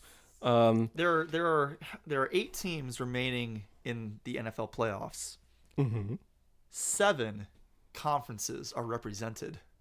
7 divisions. Sorry, yes, 7 divisions are represented, but not the NFC East. No. Nope. And they sent 2 teams that crowned themselves Super Bowl contenders like back in Week 5. Mm-hmm. The Eagles, we all picked them to. I think we all picked them to win the Super Bowl. Pretty sure I did. Unless I picked Is the Nick Bills. Sirianni done? No, and it's not because he doesn't deserve it. Because he certainly this was fireable. What happened with the Eagles? Like, how do you explain this collapse? And how do you explain your defense is playing poorly? So you promote Matt Patricia. Like, that's and then they got That's why worse. you should be fired. Yeah, but the reason I say he's not is because the Eagles have already pretty much said as much, that they're keeping him and that he's helping them search for new coordinators. Apparently, That does not give me a lot of confidence for the defense. no, it doesn't Got give a me confidence either. Schefter But bomb here. Uh-oh. Cowboys are not making a head coaching change, and Mike McCarthy is returning for 2024. So, So I Cowboys fans Cool. guess don't the house punch is your- off the market Yeah. in North Texas. And I guess we can go ahead and write them off in our preseason predictions for the NFC champion in 2024. If you hadn't done that already, We could have been done doing that the last 28 years, and we would have. Going to the Super Bowl too, Why is that? because no team has ever gone to the Super Bowl after losing a game to Kirk Cousins, which the 49ers did this year. huh? That's nonsense. Come on. Wait, the Ravens did that in 2012. What are you talking about? They lost to Kirk Cousins? Yes. No, but the RG3 started though. So Yeah, it counts as RG3 his started win. that game. Oh, It counts as Bob's win. Yeah. It's Bob's win. oh, okay. Yeah. It does. Ask Cam Newton. He lost that's out how on it a win works. because he got benched for one snap for Derek Anderson because he didn't wear a tie on the plane because Ron's a jerk, and it cost Cam a win. Yeah. Oh, okay. Yeah, because Anderson comes in, makes a terrible pass on his first throw. He throws it out of bounds. Cam immediately comes back and says, "Okay, now we're gonna actually play football." So Okay, well, anyway, the Eagles are garbage. Oh yeah. They got run off the field, which is great. I mean, the Eagles look like a team that completely quit. Right? They didn't want to play football anymore. They're like, They ain't play no ball. I want my mommy. Let's go home. They just bailed. Right? They showed a complete lack of want to. For 6 weeks. Yeah. Where'd they go? I don't know. Oh, but they didn't have AJ Brown. I mean, the Eagles were definitely the better team on paper, but that's the only. I mean, the Eagles were definitely the better team on paper, but that's the only place they were the better team. They weren't the better team on the field. Certainly definitely were not not that. since Thanksgiving. My Yeah, goodness. yeah. I don't understand what happened. Right? They just stopped playing. They just quit. I mean, Is it? I mean, is it only? It's not only Matt Patricia, right? Like he's No. he's No, certainly not part of only the Matt problem Patricia. instead of he the solution. exacerbated an Yeah. issue that was already there. Yeah, like the defense was underperforming, so they made a change of defense coordinator. But like, you hired don't Bruce. hire that guy. No, no. It doesn't make any sense. But also, Jalen Hurts got to eat some here too. Like Oh well, yeah. his style of leadership is not leadership, and I gave him grief for this during the Jets game where he cost me $5. And they lost to the The Jets. 49ers, when they played the Eagles in the regular season, I think it might have been Joey Bosa. Or Nick Bosa, yeah, Nick Bosa. Thank you. Who I'm not a particularly big fan of as a person, but No. he basically laid out like the game plan that they were going to use on Jalen Hurts. They were like, we figured him out. This is what we got to do. Like, we got to make sure that he doesn't get to step up and run through the pocket. We've got to push him either to the outside or contain him in the pocket. And he did that. And then every other team since then has done that. And the Eagles have refused to make any adjustments to their offense to respond to the adjustment that every single team that has faced them since then has made to contain Jalen Hurts and to make him far less effective than he was last year. This is part of the reason why Jalen Hurts tied for the NFL lead in the most interceptions thrown this season. for the most turnovers this season. Yeah, he was bad, and like I said, every week for the last several weeks that they've been losing and losing and losing. It's like, well, we're still learning and blah blah blah and saying some nonsense maxim that doesn't help at all. I'm like, at some point, dude, you got to get up there and get mad. Okay. Yes. You just lost to the Cardinals. You blew a lead to the Cardinals, and now the division title is in jeopardy. It's in very real danger. No, it was in Arlington, Texas at that point. It was gone. Mm-hmm. That's true, yeah. And but you have just blown the division. Simmons pointed this out. He sits there on the sidelines. He looks kind of has a woe is me look on his face. It's just like, you're the quarterback, dude. Mm-hmm. This is your responsibility to manage the situation. Again, I mentioned all the time. You always should do is be like Brady as much as possible. When did you ever see Tom Brady sitting there looking sullen on the sidelines when they were losing a game? No, he was firing people up. He wasn't letting anything go. He wasn't letting anybody get down. He was keeping people focused. That's what leadership is. Do that. Patrick Mahomes does that. Yeah. So, the Eagles is just a disaster. Garbage. Yeah, they quit. That's really all there is to it. I have closed the document.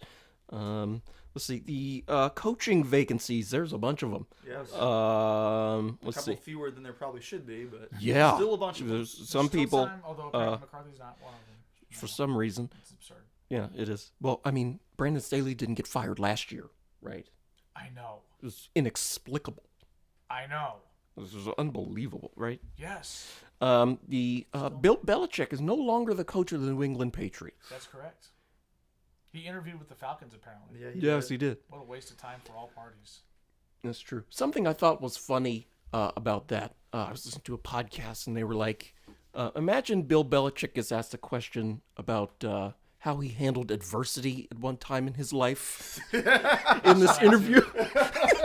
It was like, well, we were in the Super Bowl. We were in the Super Bowl. We were losing 20-3. yeah, in the third quarter, and we were just getting ran off the field, and then, we rallied. I was going to say, Raiders. hopefully they're more thick-skinned than yes. Josh McDaniels. Right. It's like, don't ever talk about that game again. The Patriots' rings from that game have 283 diamonds on them.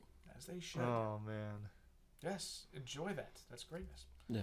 But yeah, I don't know where Bill's going to end up. Yeah, but congratulations to Gerard Mayo being named the new head coach of the Patriots. So that no longer an opening. No. Nope. Lasted about 5 minutes. Yeah, and he had a really good opening press conference. Yeah, it was. You know, It was very I always make a point to watch as much as I can of the opening press conferences, and he had a really good one. Oh, okay. I don't know that's because, like, your boy Dan Campbell, his opening press conference was... I and at this point I've kind of a learned meme, not to right? watch. Too much stock not in to put it, too much stock in it because, like, Nick Sirianni had a terrible opening press conference. And while I'm kind of out on him at this point, like last year, I think he was just really nervous, he took, right? Yeah. He also, like, he did not deserve that job wasn't based on the qualified. interview. Based on the interview alone, he should not have got that job. He knew But wasn't he did qualified. take them to a Super Bowl. He took Jalen Hurts' play to a much higher level last season. Incredible. Took Yeah. a push.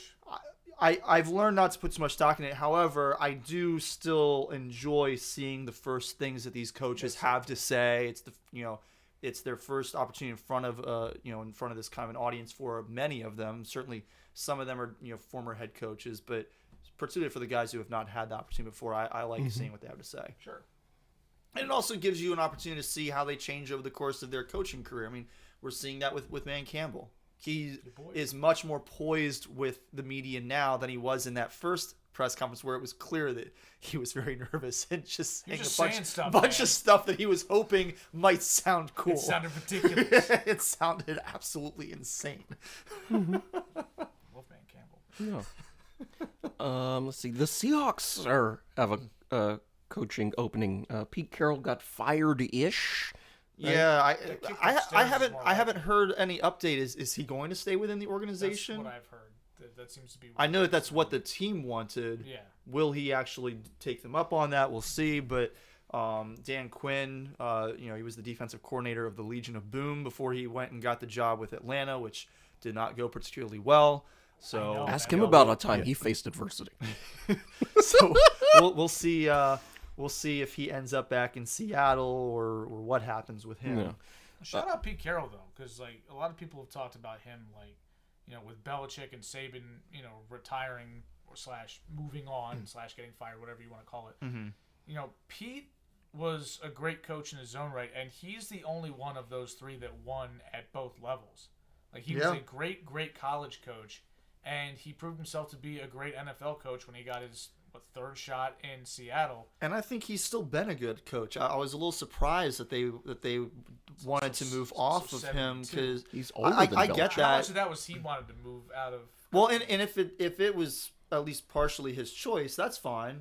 But if it was not his choice, which it seemed like it might not be, which is why I'm not 100% certain that he's going to take them up on their offer of keeping him in-house, I'm very interested to see how that turns out because I thought that he was still coaching very well. Yeah, I had some questions about him during the last 2 or 3 years that Russell Wilson was with them, and then they go and bring Geno Smith in, and it's like sounds like they're winning games. yeah, Yeah, like they're they're winning games, and it's very clear that he can still coach at a high level. Yeah. The commodes have flushed Ron Rivera, finally. Yes, finally, as A year the too late on that correct one, too. term. At least a year too late. And now ESPN is pissing me off because they are projecting Ben Johnson to be their next head coach, and I don't want that to happen. What's because Eric Bieniemy doing?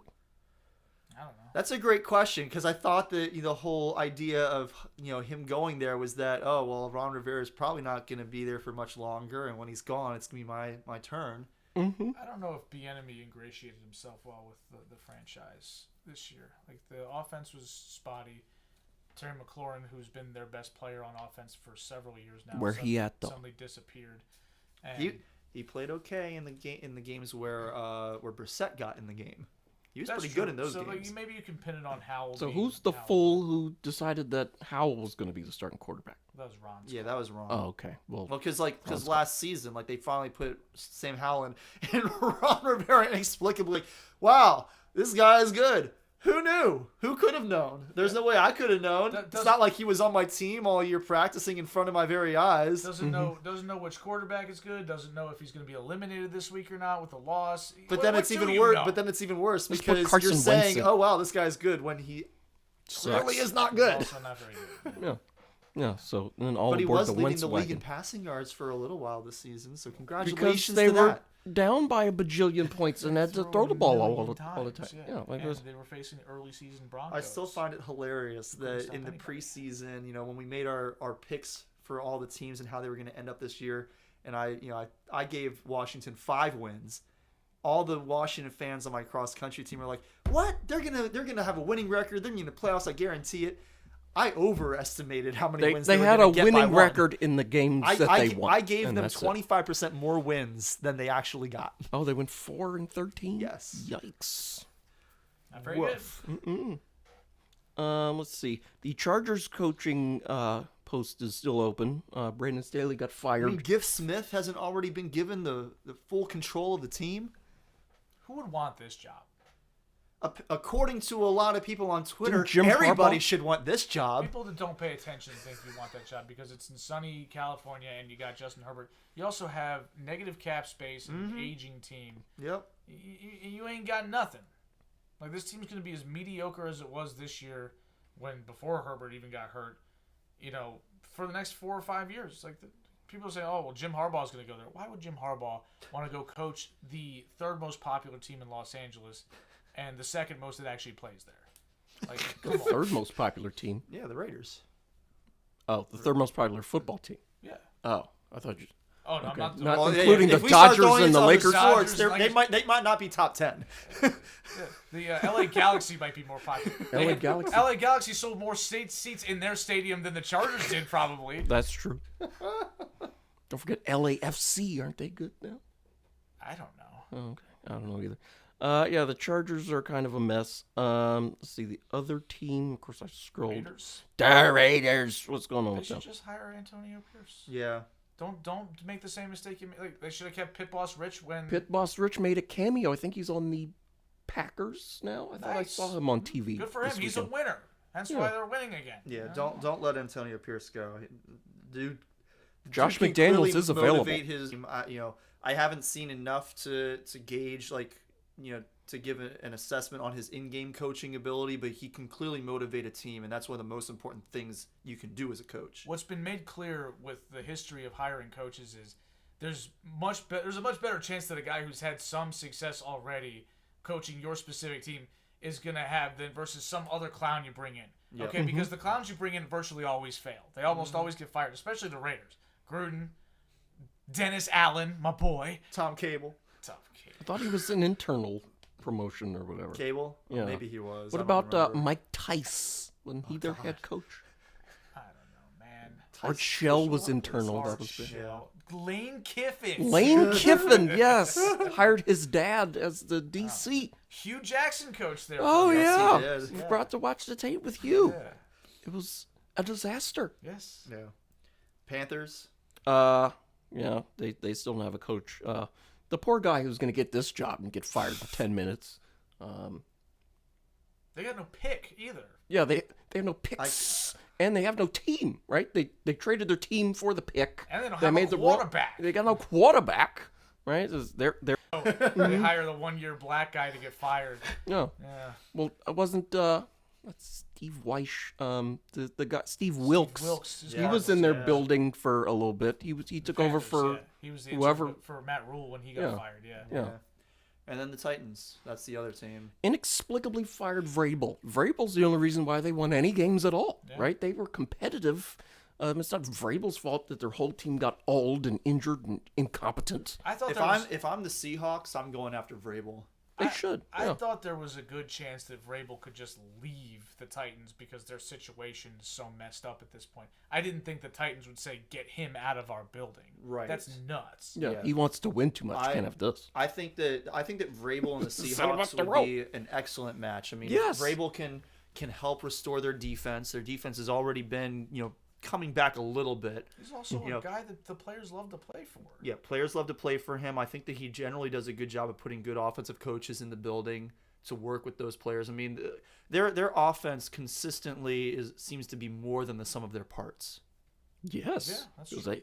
the parts are not great. Because they trade the parts away much. Which is why Vrabel wanted to have personnel control. He wanted the GM out of the building. The Titans are like, nope, you got to go. That's basically how it happened. Is that they were like, well, we want this GM. We don't want you to be in charge of personnel. So, sorry, this isn't going to work out. You can go. And I think that's going to be the biggest mistake they make. They showed him when the announcement that they traded AJ Brown to the Eagles. He was there and he just he put something down. And he just shook his head and walked away, sitting right next to the general manager. I'm like he knows that's a huge mistake. We knew it was a huge mistake on our live stream for Yep. it. And what do you know? AJ Brown is probably a top 5 and not number 5 receiver in football. Balling out, Who did going they to the draft? Super Bowl. Was it Drake London or is that the Falcons? Malik That was the Falcons who um, got Drake London. You're They thinking drafted of, the guy from Arkansas shoot, who hunts wild boars with his hands. I don't remember his name remember because he wasn't impactful. Yeah, I don't remember who he was. Why He was- can't I think of his name? He was less impactful than Drake London, who wasn't impactful at all because he plays for the Falcons. You're thinking Oh, there's the other vacancy. Did I put that on Traylon there? Burks. Yeah, Traylon What's Burks. he done? Yeah, nothing. Diddly poo. To bring that back, I didn't put the Falcons on the list. I never forgot Oh yeah, somebody. that's right. Yeah, they got rid of Arthur Smith. Yes. Good. Yeah. Who's on the list? Oh boy, he was bad. We have Big Cat at home. They have so many good offensive weapons. They have Drake London. No, They but have Kyle Pitts. they have Cordell Patterson though. And Tyler Algier. Yeah. And Jonnu Smith, I think. Yeah, right? yeah, he was there catching passes instead of the good players. Yeah. Mm-hmm. You've got Pitts, you got London, you got Bijan, and you don't use them. He ain't got no quarterback. Bijan had less than 50% of the running back carries for that team this year. How do you explain that? Well, you don't. That's why you don't work That's there why no he more. get fired. 'Cause he got fired before the day was over. He didn't even make it to Black Monday. They fired him that night. Oh yeah, yeah. They fired. I think it was Monday technically. Yeah, when the news Rivera broke. made it an extra day because they didn't want to fire him on his birthday. That's nice. I think Yeah. that's appropriate. That's fine. And Oh, Ron, okay. Ron was probably thinking, "Oh, it's nice they didn't fire me on my birthday. I'm gonna go get fired tomorrow." Yeah. So, see, we talked about the Raiders, Chargers, Titans. Alrighty. So, best of luck to all the people who lost their job last week or in the months preceding. For some reason the Cowboys are holding on to McCarthy. That's not gonna work. Fine by me. No, it is not going to work. Yeah, but the circus is coming back to town one more time. Biggest regret pick. I'm gonna say this again. How about them Cowboys? We all have them. That was Just a just. 7.5-point spread. Packers, Evan. Yeah, I Evan, did? you picked the Packers. Oh, I don't know why you put Dallas in because there. I never remember who I picked. I picked the Packers, really? Yes, you did. Yeah, you took them lone wolf. Oh wow. Yeah. Yeah. Yeah. So I had no Otherwise, idea. you and I would have finished tied for the week. Oh, okay. Yeah. Evan was over here saying, "I only got one pick right this week." It's like, no, dude, you got I knew, 4. I knew that wasn't true. I didn't remember pick the Packers. Okay. I mean, the biggest regret should be Dallas. Why did I pick the Packers? Because you knew not to pick. Half-point spread. It That was was. seven. It was a I big feel like spread. that was a question. The Cowboys should have dominated, Yes, right? but they're the Cowboys. That's why we should have known better. Oh, okay. I guess I should have known. Like, should have chalked in. Hey, they're gonna blow. Yep. We didn't do that. Okay. So y'all's biggest regret was the Cowboys. I Yeah. guess my biggest regret would have been Cleveland then, because I think they should have dominated their game, and They shouldn't have. I don't know why. Joe y'all was assumed throwing that. touchdown Their defense passes to the definitely other should team. have shown up more than it did. Yeah, they didn't play any defense, They right? played none defense. All right, so since this leads into my proudest pick, which is the Texans. Yeah. We, and I mean I include me in this we as well.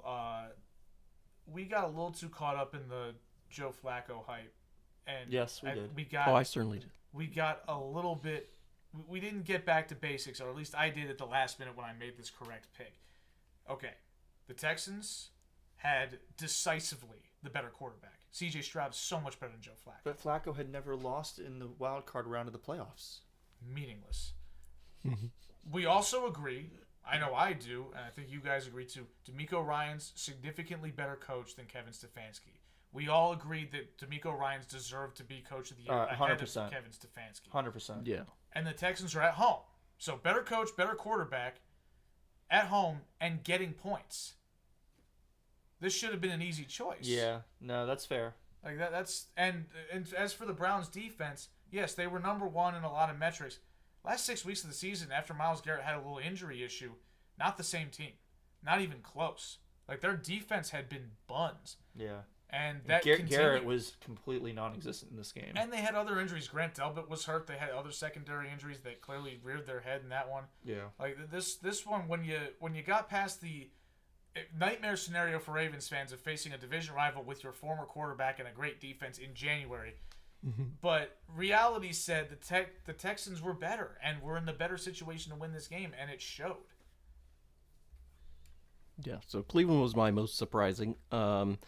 Corey, your proudest pick, the Rams. I think you talked about that a little bit. How you knew they were. Yeah, gonna I already cover. mentioned Yeah, that. yeah. He this was pretty much exactly what I expected. I thought the Lions would probably win this game, but I knew it was going to be a very narrow margin of victory. How about the Lions winning a squeaker? They never win. They always lose the squeakers. Yeah. They always go the other way. That was their thing, Yeah. right? Like the Lions have lost games at the buzzer on the longest field goal in NFL history twice, right?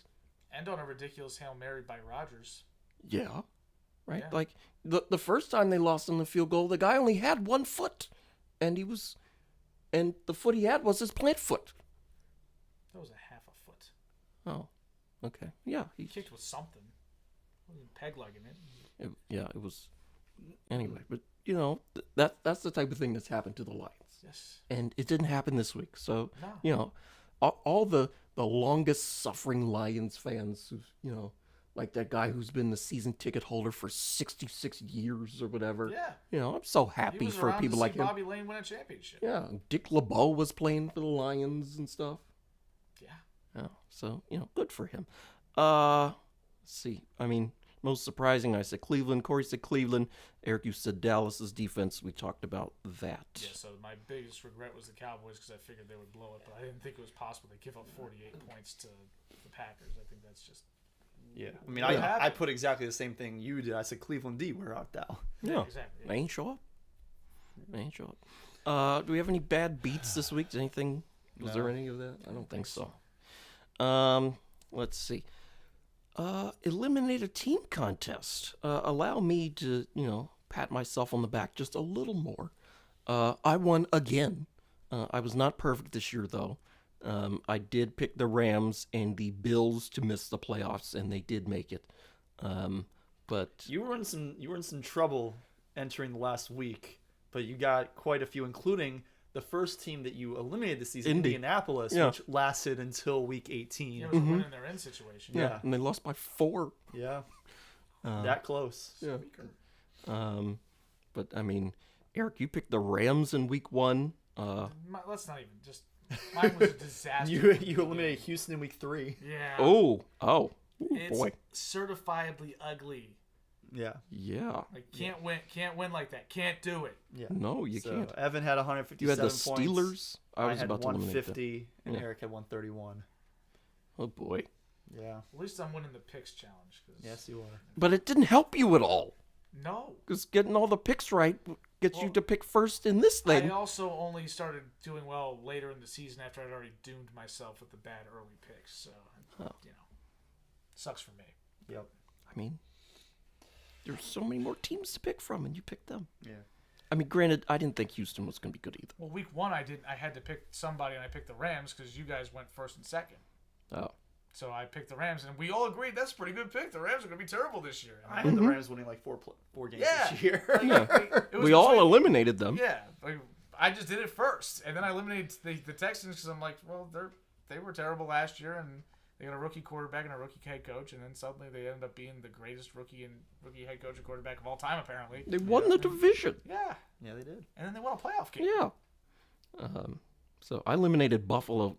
I mean, they were in 11th place They in were the 6-6, AFC. and They were won- toast. and they won the rest of the game. And they had already lost to a bunch of the teams in front of them, right? Yeah. Like, they had to win the rest of the games and get help, right? And it all happened. All 3 teams that I eliminated, Eric also eliminated. Just earlier. Yes. Yeah.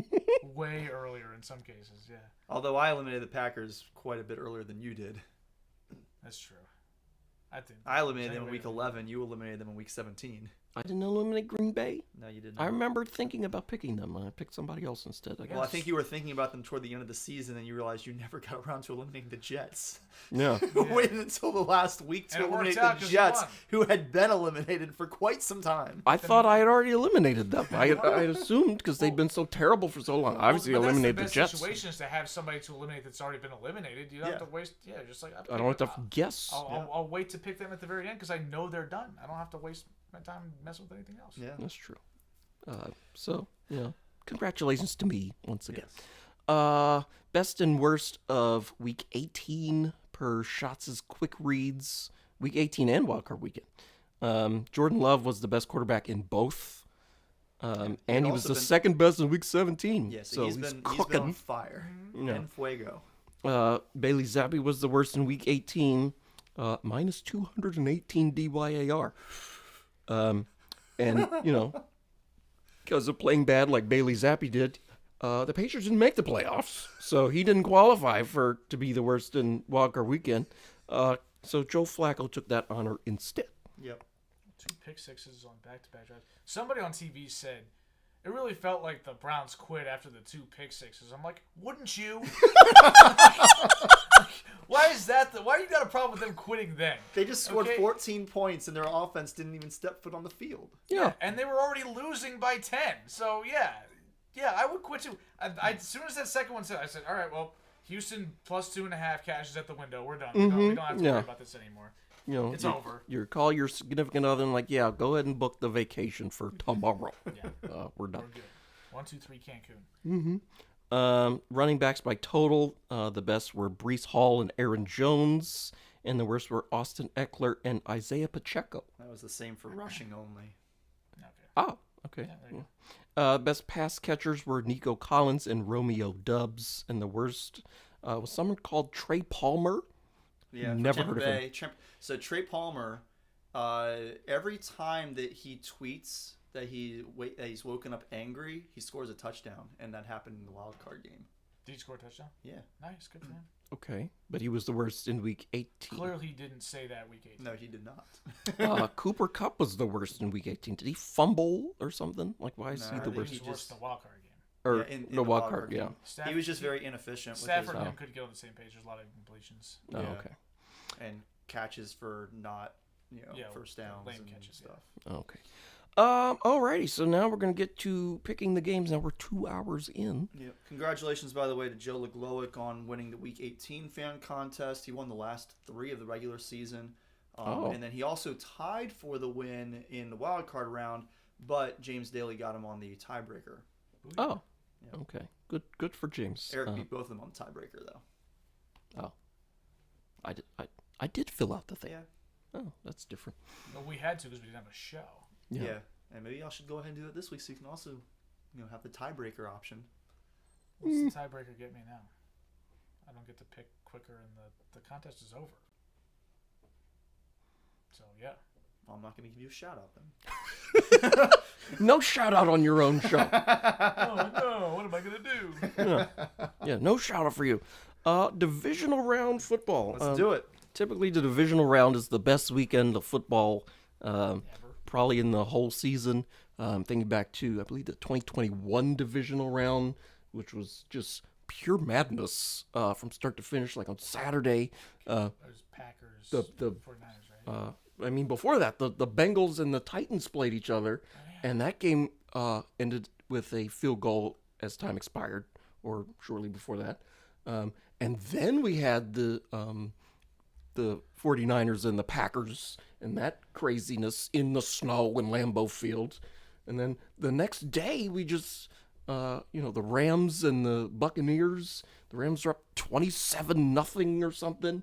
And not the Patriots, the Bucks. The Bucks, they got Tom Brady. Yeah, the Bucks had Tom Brady, and they came all the way back to tie and almost win and then lose. Almost grasped the ball. Too. Yeah.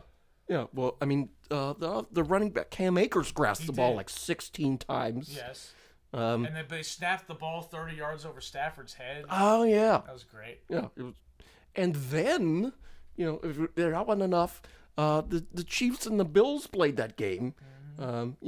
Gabe Davis was a good football player for one game. For that game, and just. And disappeared. Andrew has drafted him every year since because of that. Oh, right. That was 2 years ago. Yeah, he hasn't been good. The 13 seconds and, Mahomes and Josh Allen and Jim Nantz and Tony Romo, just all of it. It was amazing. But this year, we will have a Chiefs and Bills rematch. I'll get to that a little later. But first, the Houston Texans at Baltimore Ravens, where the Ravens are favored by 9.5 points.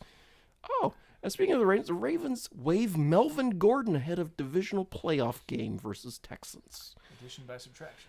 Yes. That alone might give me the confidence to take Baltimore with that massive spread. That's way too many points. Houston. It's a lot of points, and because of that, I can see that's where you guys are going as well. The Ravens play with their food too much. I can't trust them to cover a 10-point line against C.J. Stroud. I just can't. Yeah. I think they should win. I think they should, it should feel reasonably comfortable because the Ravens are a far better team. But let's also make mention of this. The Ravens better win this game. They better win this game. Oh, well, yeah. I'm not convinced that they will because the Ravens seem to like to choke in the playoffs just as much as the Cowboys do. Maybe slightly less, considering they've at least won 2 Super Bowls since the Cowboys have. They need to win this game. Yeah. Because if you don't, you're never beating the allegations. It's just never going to happen. That playoff loss to the Titans was egregious. Yes. Oh, really? You get one of those. You don't get 2. You can't do that again. Can't do it.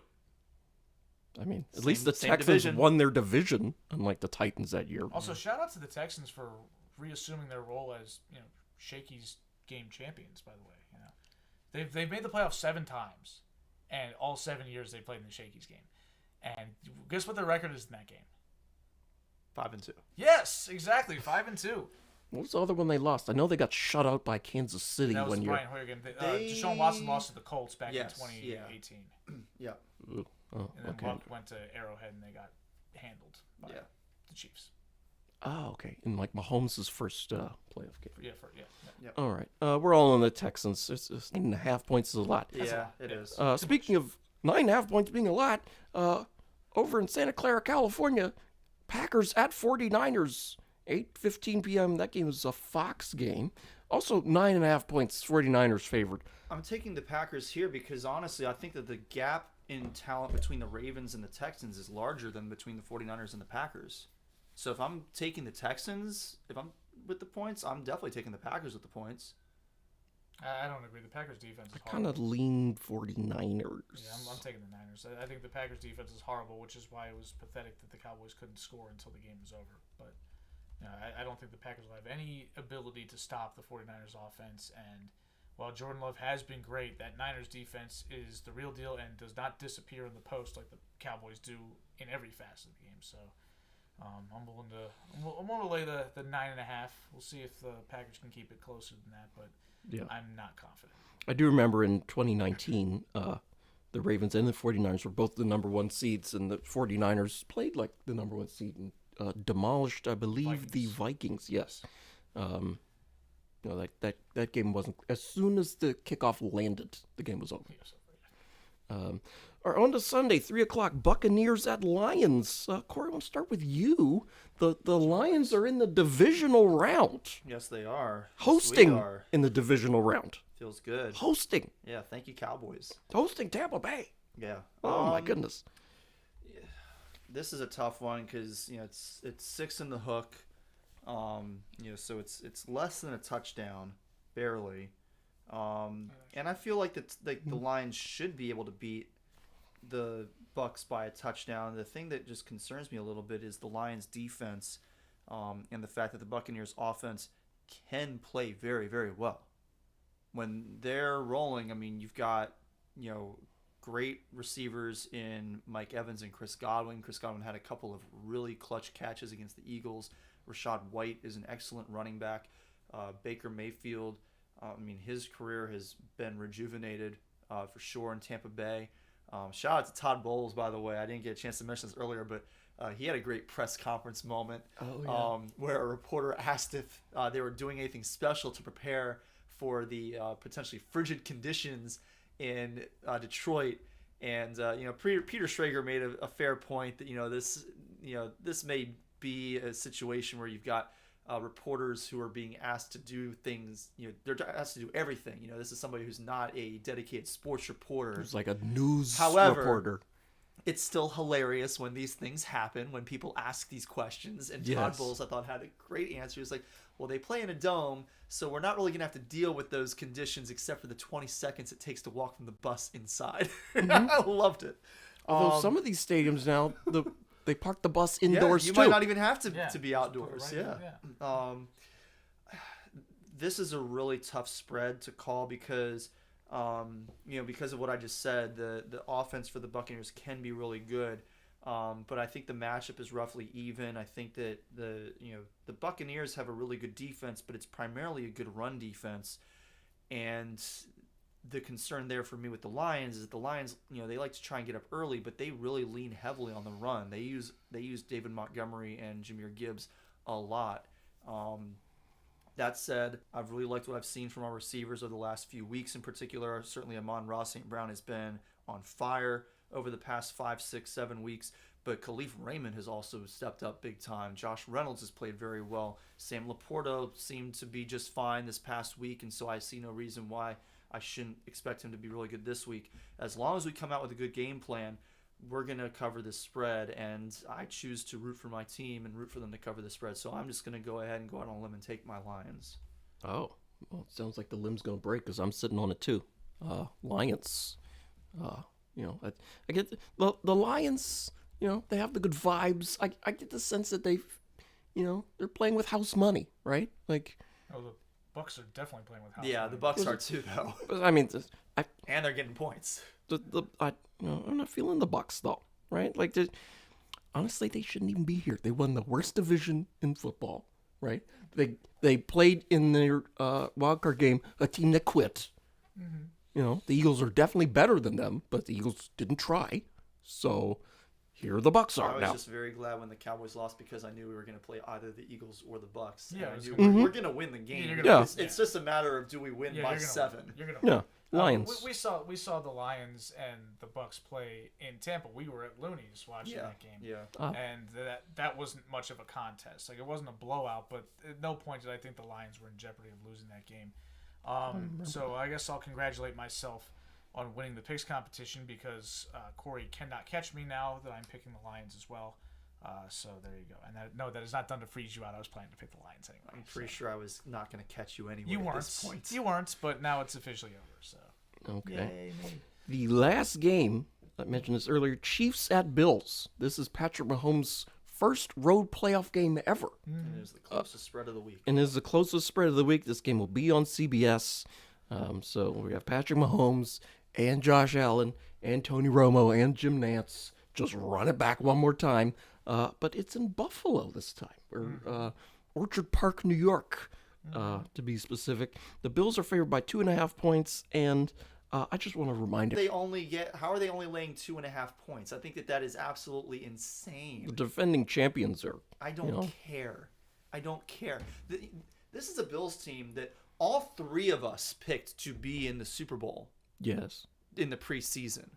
False. No, that's I right. picked You the didn't. Bengals. Yeah, you took the Bengals. I forgot about that. We all took the Eagles to be in the Super Bowl. Yeah, that's but right. Evan and I took the Bills, and I was feeling very nervous as we got to the middle of the season. But Yeah. they have been They were so terrible. hot lately. They lost to Denver. Ever since Sean McDermott decided Went to Al-Qaeda, to yes, take yes. to take Was some linked to motivation Al-Qaeda. No. to take some Since he linked motivation himself. from a certain terrorist group in the Middle East. They have not. Nobody's been able to figure them out. Like, how is this the line?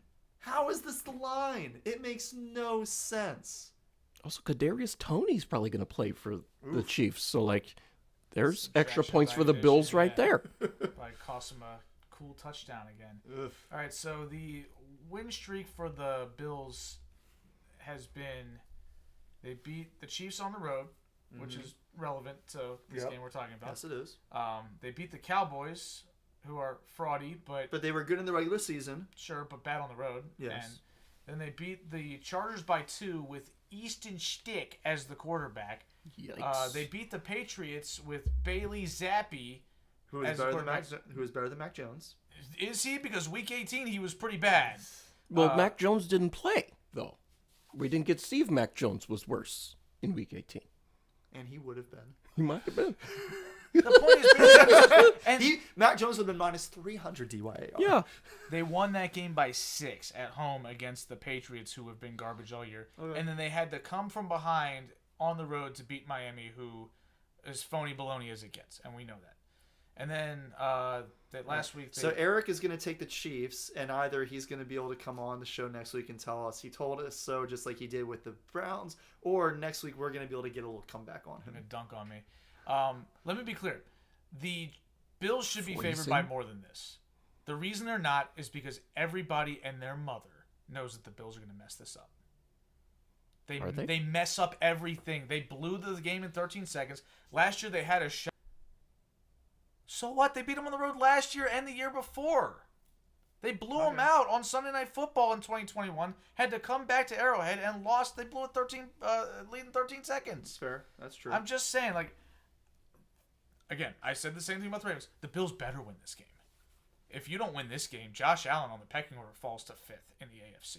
He falls behind Burrow. He falls behind Lamar. He's already behind Patrick Mahomes, and he's going to fall behind C.J. Stroud very shortly. Does he fall behind Herbert? No. Does he fall behind Herbert's not Herbert? here. That dude blew a 27-point lead to the Jags, who have proven themselves to be phonies too. So no, he's off the list. But they better win this game. This is what they've been hunting. They've been big game hunting the Chiefs since 2020. They better win this game because this is probably their last best shot to do it. They finally get the game at home. Is this going to be like the 06 Colts versus the Patriots, where they finally get the Patriots in Indianapolis at the RCA Dome and they get the win? Or are they going to screw this up and perpetually be in the Chiefs' shadow? Granted, that Colts team was down 21-3 or whatever. Yeah, and Peyton Manning went all Peyton Manning and had his one signature playoff game. So are you taking the Chiefs? He threw No, a pick take the six. Oh. After all that, I'm just saying, watch out. you've been doing a lot of just saying, right? I'm This just is, saying. This I'm just saying. might be a little sore down under with all this fence riding you're doing. No fence riding here. I'm saying with conviction, the Bills are going to cover this line. But if they don't, That doesn't That's sound like not a lot of conviction it's either. going to be hell to pay. Yeah, conviction means that there is no if they don't. Yeah. Why am I going to pretend like I know what's going to happen? Y'all are acting like it's guaranteed. It's not guaranteed.